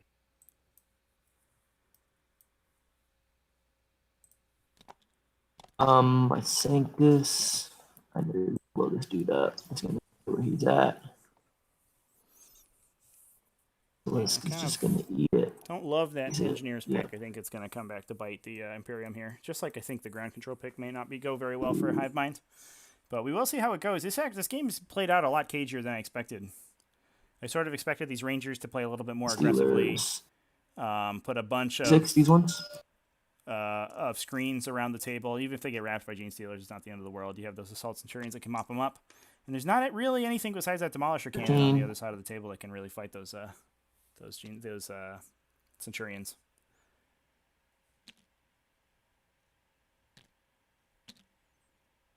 Here.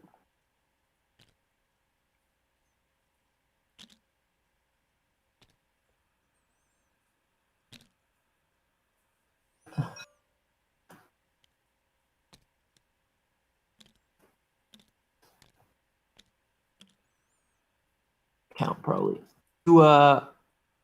These guys last turn, right? Slowed them. Yes, the front unit.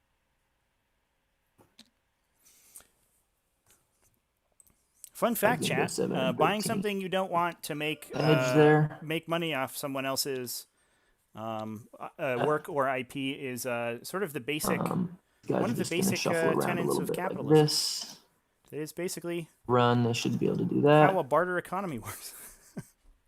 The Brood Lord is gonna advance to 11 plus. I mean, I am also not the biggest fan of capitalism. One out on you there. But that's sort of just generally how the system goes. Go to. Looks like we may be going for some pretty like powerful that. smites here. I don't know if this Lord's Luminous Rust is gonna going to go. get into be able to get in and Stay on the table. do his damage 5 this to turn, there. but we may see a second Fusillade killed this turn.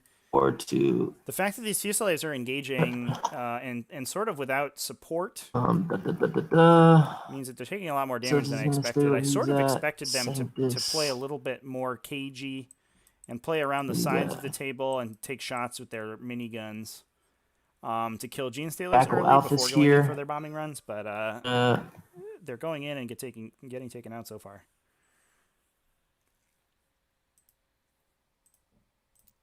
eight go to there. 6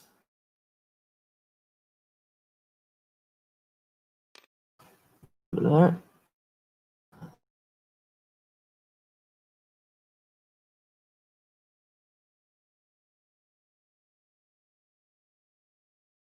Okay, my tank commander. Ooh, buddy. 8.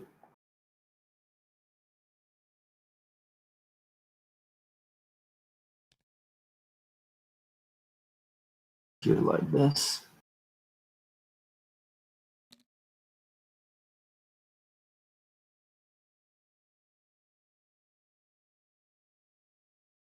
And my reinforcements.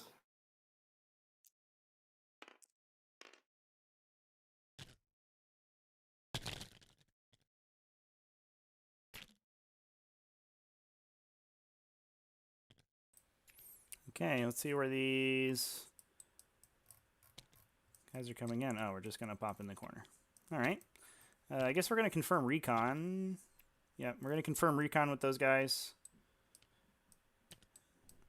It's pretty handy, in addition to aiming for a hold more, if that Jackal Alphas can survive. But these guys are not going to be useful in the game. It's kind of one of the reasons I would have liked to see that behind enemy lines pick for the Tyranids instead of ground control. I think they easily max that out if they just place these guys in the corner. But now with that position in the corner and not really any good angles for them, they're just going to sit there and do nothing. Like that. And they don't threat that far. My Patriarch behind them, wherever he is.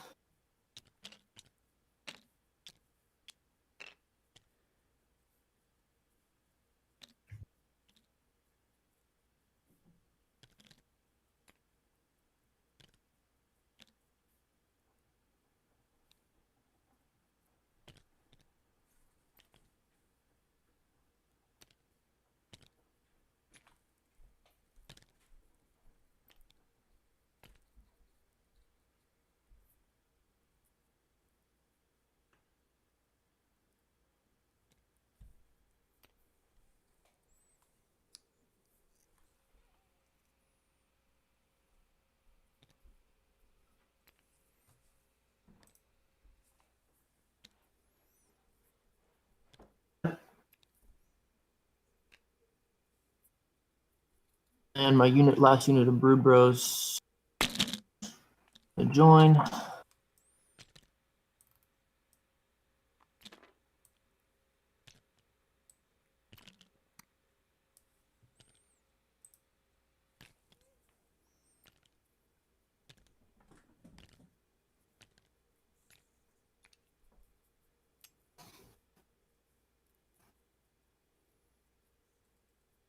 And I have a unit of Rippers somewhere here too. There.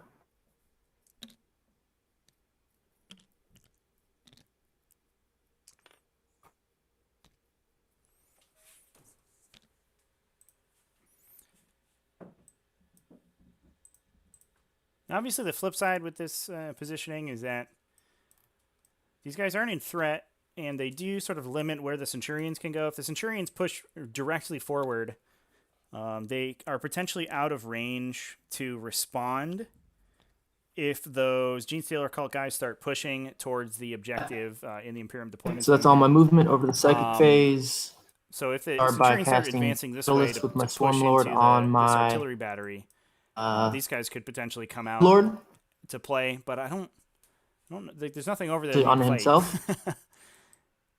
And I think at the end goes of off. the day, Underneath him, these then disintegrators he's are gonna going to be cast problematic for the a smite on the Archaeocopter.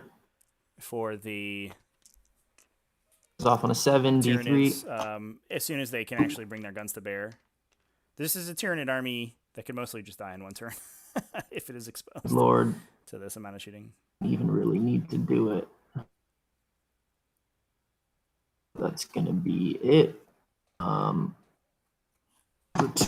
But I do think the over to the KG shooting deployment, the KG phase. placement of the Basilisk. Imperium is helping a Do lot here that, because they're not able to. They're able to force the Tyranids for the Solo to make Ranger these right suboptimal here, drops. Engineer. Okay. 6. The highest. I mean, this would have been a double score on behind. Total That's shots. what we Hitting take. on 5s. Rerolling 1s. Hits. I think Tyranid Ben's Got probably 2 going to feel wounds. that heat later on in the game.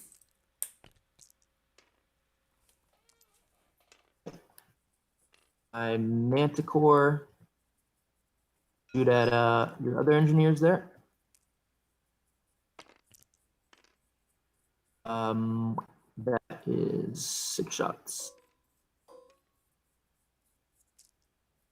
Going 1s. 1 hit. 1 wound.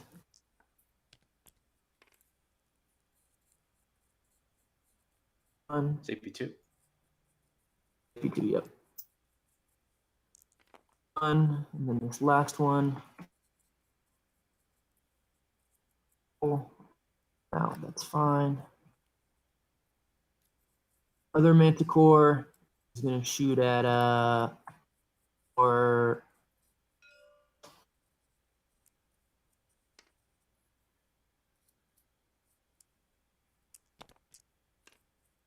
fine.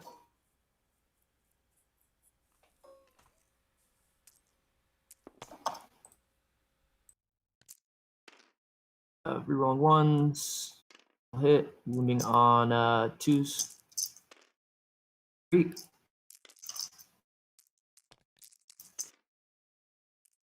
2. First one, D3. 2. Takes 1. Next guy, next shot. 2. Alright, so he kills 1. Over to Jackal Alphys. Shoot anything. So that one's got 1 missile left also, correct? Yes. One next shot every turn. The charge phase, I'm going to charge my Swarmlord into your Archaeocopter. He has what, a 3-up save? 3 up, yep. 4 up.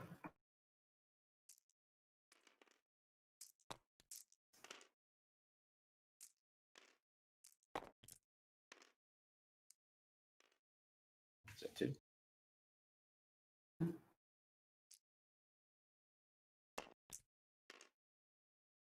Charge range of. Oh, and I have to Go do like that. my litany. So that goes off on the Centurion. And I'll just random my cannon. I shouldn't have even charged my Broodlord in here. That was dumb, but Broodlord's going to charge in because he's here. Fail. I'm going to start with my Swarmlord. Plus his tail.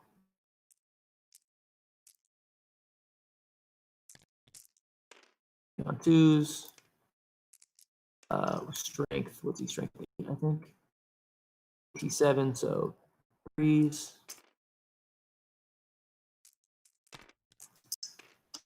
Okay. There's 1 mortal from his 6 I rolled, and the rest are at -3, I believe. This is strength what? -3. 8, -3, flat 3. And a mortal and a 6 causes a mortal wound, so it takes 1 mortal plus whatever else. I think that just So kills is it, that right? 7? Because this one goes through, and the mortal, so 7. We're gonna see an automatic explosion here, folks. Very exciting. Blow it up. Blow it up. So I'll pay 1 to force him to explode. Yeah. Yep. Back. So I take D3 on, I guess you get to roll it, right? On, it's like I think 4, it should be 4 units. So the Broodlord takes 2. It's 2. Nothing Swarmlord about that. He's down to 4. takes 2. 2. He does have catalyst, so let me see if I save any of those. Oh, he takes 2. He's down to 8. The Basilisk. Oosh. 3, that degrades it. The Oh, Brood it Brothers degrades it. take 1. Oh, brutal. All right, well, there you go. Then he did gets to something pile okay in. after. 1, 2, 3. Still gets to activate because he charged, so he's just going to go 6 towards the closest enemy unit to there. And that's it for me. Okay. Real quick, kill holds. Should have a double recon. My gene sealers and everything in the corners. You don't have 2 units in this section, do you? Oh, you do have Patriarch. Sure. I got 3 over there, yeah. And then be my 3rd big game hunter, not quite sure. Count it. Back to you. I don't know what I have on Reaper, but one more big game hunter. You probably got. I'll count them up for you here. Probably only one so far. And whatever the wounds are on the Headrush 720 on AOWPI with the sub. Super appreciate it, man. That's awesome. 2 months in a row. Got a streak going. 15, 14, 15, 16. 2 on the Brood Lord, 18. Dylan Holmes, 18 9th edition at the Death Watch at 2,000 points feels funny. Why is that? Is it just some weird points thing? Points weirdness?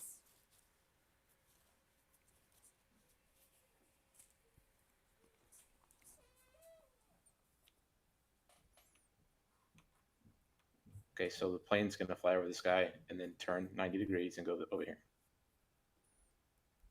Over those guys, sure. So at least at this stage, the Imperium is now sort of free to move out now that the And he's advancing. the Genestealer cults have shown themselves. And we have done a ton of damage to these Genestealers. I'm still not super sure what Chiandok is keeping those Assault Centurions back this far back for. Because the Genestealers can't, do too much damage to them, to be honest. Dylan, the troops are so expensive. One guy's not in the engineer yet, right? Were there any changes Not in the to engineer yet, right? This guy. To the Death Watch troops? Turn, because you got to start your turn in it. Besides the...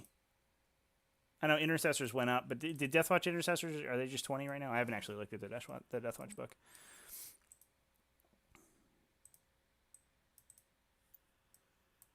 I mean, really, you just got me with the I can't go within 4 inches of the entire board edge thing, so I can't do anything about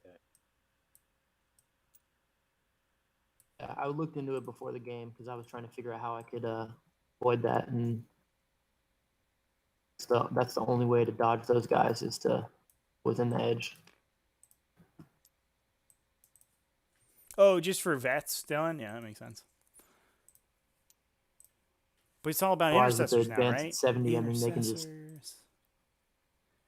5 to 10 mortal wounds on any unit. Pretty crazy in 70 inches. The only way to defend it.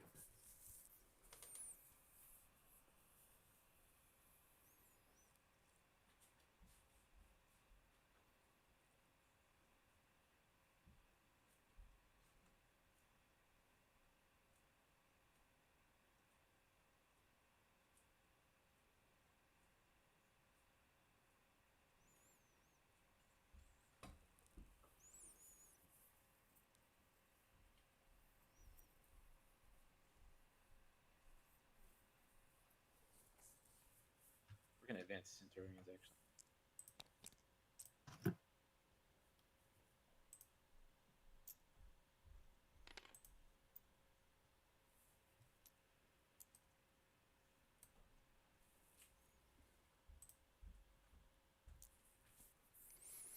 Yeah, here come the Centurions moving out of their hidey hole. I like that.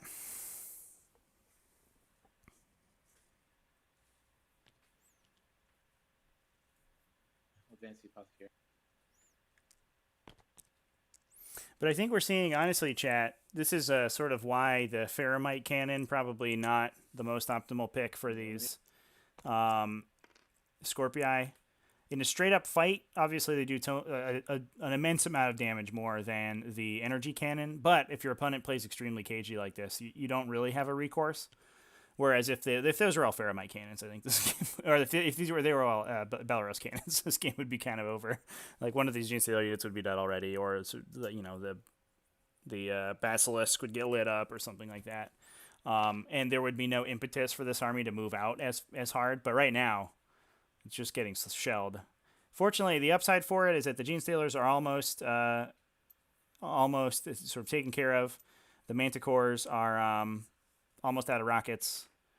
and all of the Gene Stealer cults are on the table. But I think the question mark now is whether or not these Centurions can actually get to the fight before the game's over, because we are bottom 3, and they've only moved one time this game, which is not really where you want to be.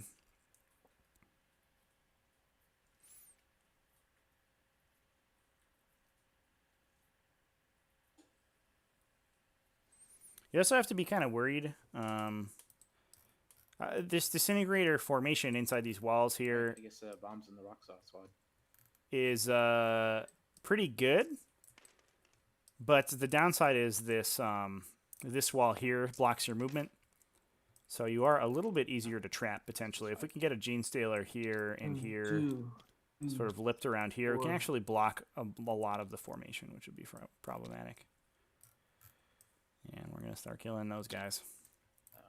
Reaper. Pick up an eliminator. Let's see if the apothecary does his job. Hey, we get a guy back. Very nice.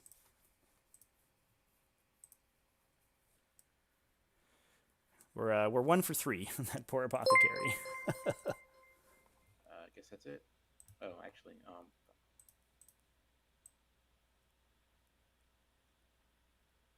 right, that was dumb. All right, go ahead.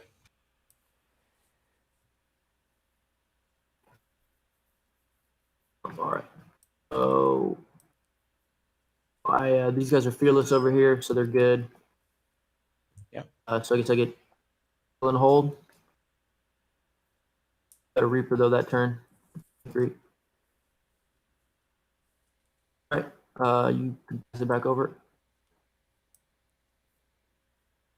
Okay. I'm not even shooting the start by eliminator Gene indirect Stealers. here. Maybe a little bit of assault going on in this lobby right now.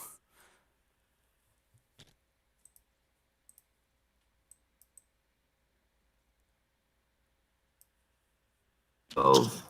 Here comes the Gene Stealers, finally committing them. This can go 2. But they're about to be bombed again if they don't come in, so it's time to attack.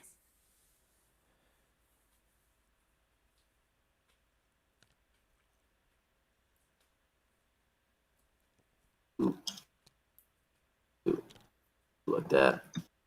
And I got these guys.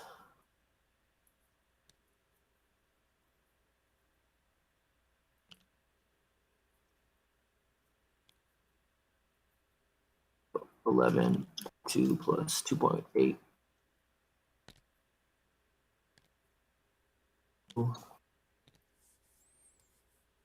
Of on top of there. I think I'm just gonna give you the game because I don't think that there's any way for me to get out of this. The plane thing, I can't do anything about that. So. All right. All right, Man. Thanks for the game. Yep. Good game, brother. Take care. Okay, just kidding. I guess we're calling it. That's probably fair. The Imperium's kind of up a hole and has a tough time. Probably Right. Gonna have a tough time pulling back out of the points deficit that they're in. But I mean, at least play it out right. But no, there you go. We don't make people play games here, so we'll go ahead and score it out.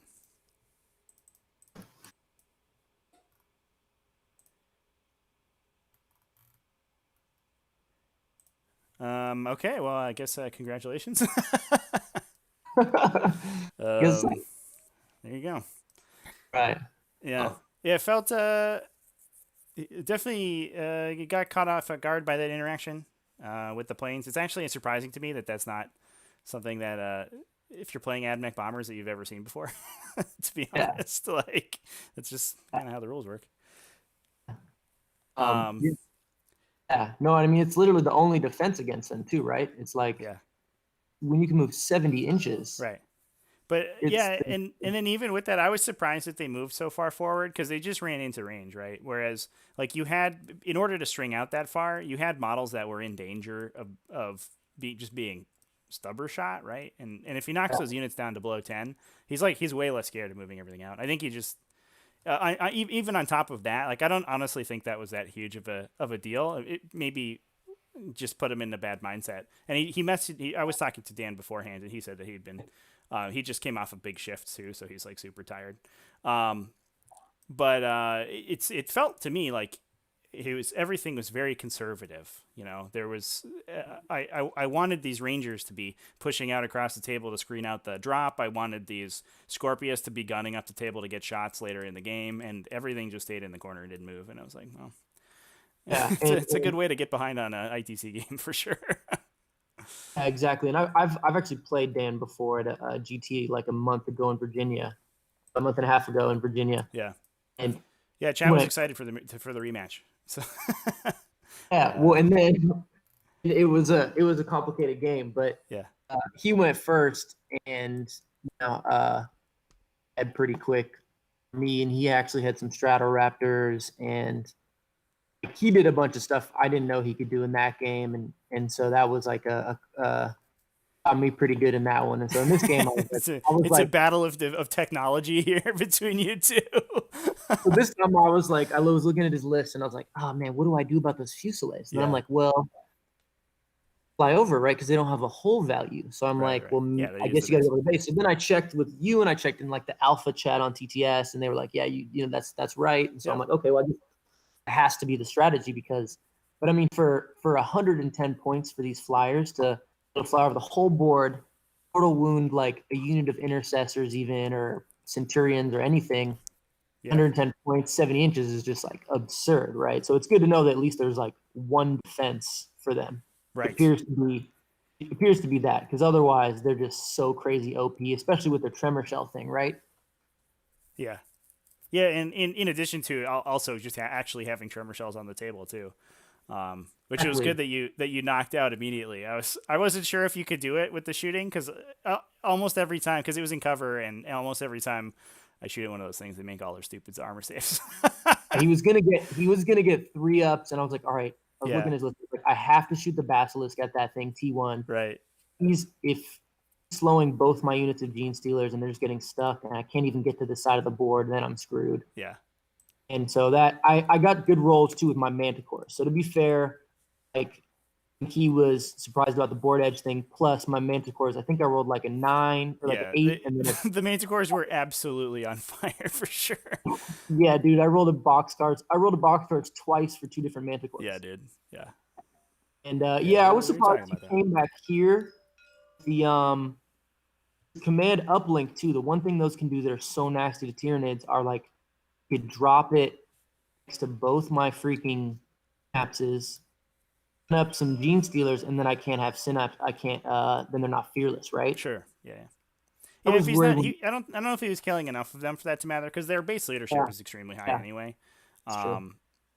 Yeah, this isn't. I don't think the matchup for that command uplink guy, but definitely I think that the flyer placement was a little aggressive, and that gave you an out for them, because otherwise I think it can get tough if you're shooting into -2 with the IG stuff. Sometimes they just miss, and you're like, sick. I don't do any damage. And -1 is brutal. Yeah, like for sure.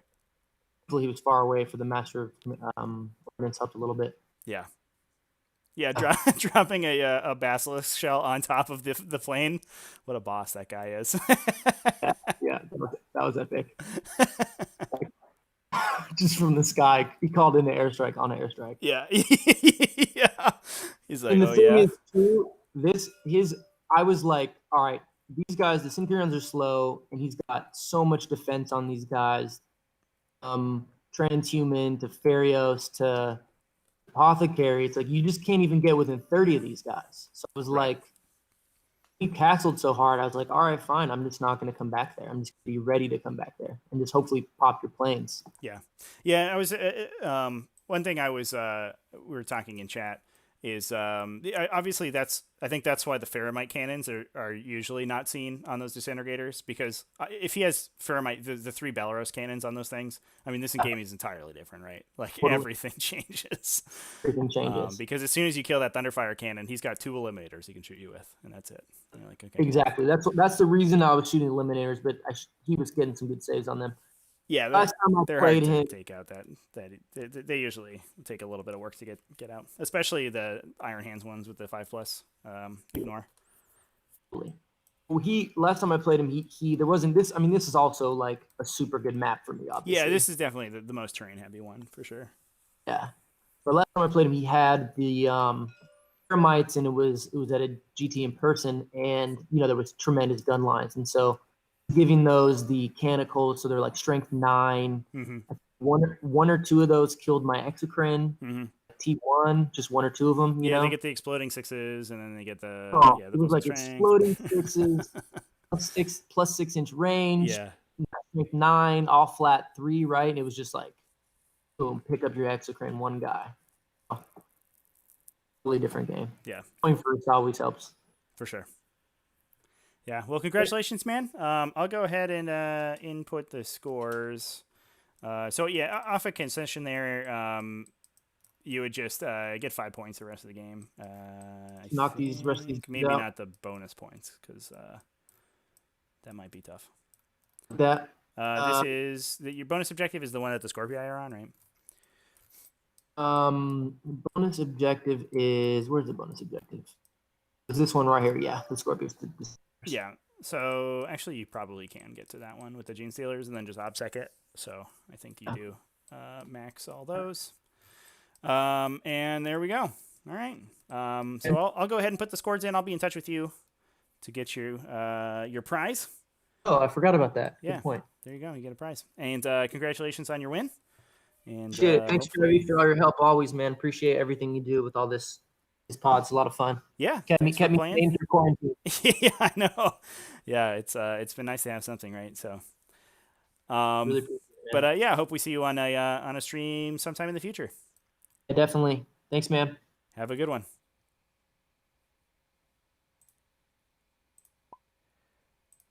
All right, everybody. That's going to be it for us tonight. Yeah, we only played 3 turns. Unfortunately, the Imperium player wasn't feeling it.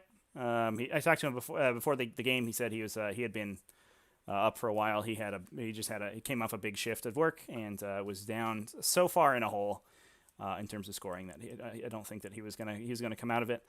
I think he was also probably not in the best mindset after learning about the table edge interaction from the Fusiliers, but I don't know if that actually made that big of a difference. I mean, it would have been a lot of dice. He would have gotten to roll onto the Gene Stealers, but he got most of them off anyway. And even so, getting those bombing runs off immediately meant that the Tyranids could kill the planes afterwards. So I'm not even sure it was the right move in the mission in this situation. But he played very conservatively. He didn't really get any board presence and wasn't really able to score that much. So that's where we're at. So we will. That is going to be it for us tonight. I'm going to log off. We'll have some more 9th edition stuff coming out pretty quickly, both for AOWPI and for Tactical Tortoise. Tsung Su and I did an interview with him, and we were talking about our first impressions of 9th edition, and that should be up tomorrow. That video onto the channel, so that'll be good. Or at least that should be up for patrons tomorrow, and then I think it'll be on the channel a little bit later. And we will be live on our normal schedule all week on AOWPI.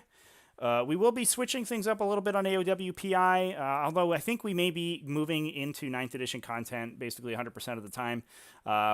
While we're still in a bit of a limbo period for 9th edition in terms of competitive gameplay modes, we may be streaming some other content.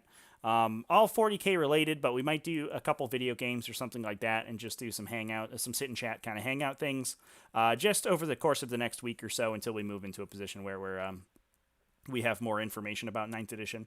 That said, we are the points just obviously came out earlier today, so we do have basically everything we need for 9th ed, so we may actually just get back into grinding games and commentating games, but that's something that John and I will have to figure out, depending on how our schedules work. Keaton Eaton in the chat, thanks for popping in and joining us. And thanks, everybody, again, for hanging out with me and watching some 40K. Hope everybody has a good evening, and we'll be live tomorrow on AOWPI as normal. So keep it classy, folks.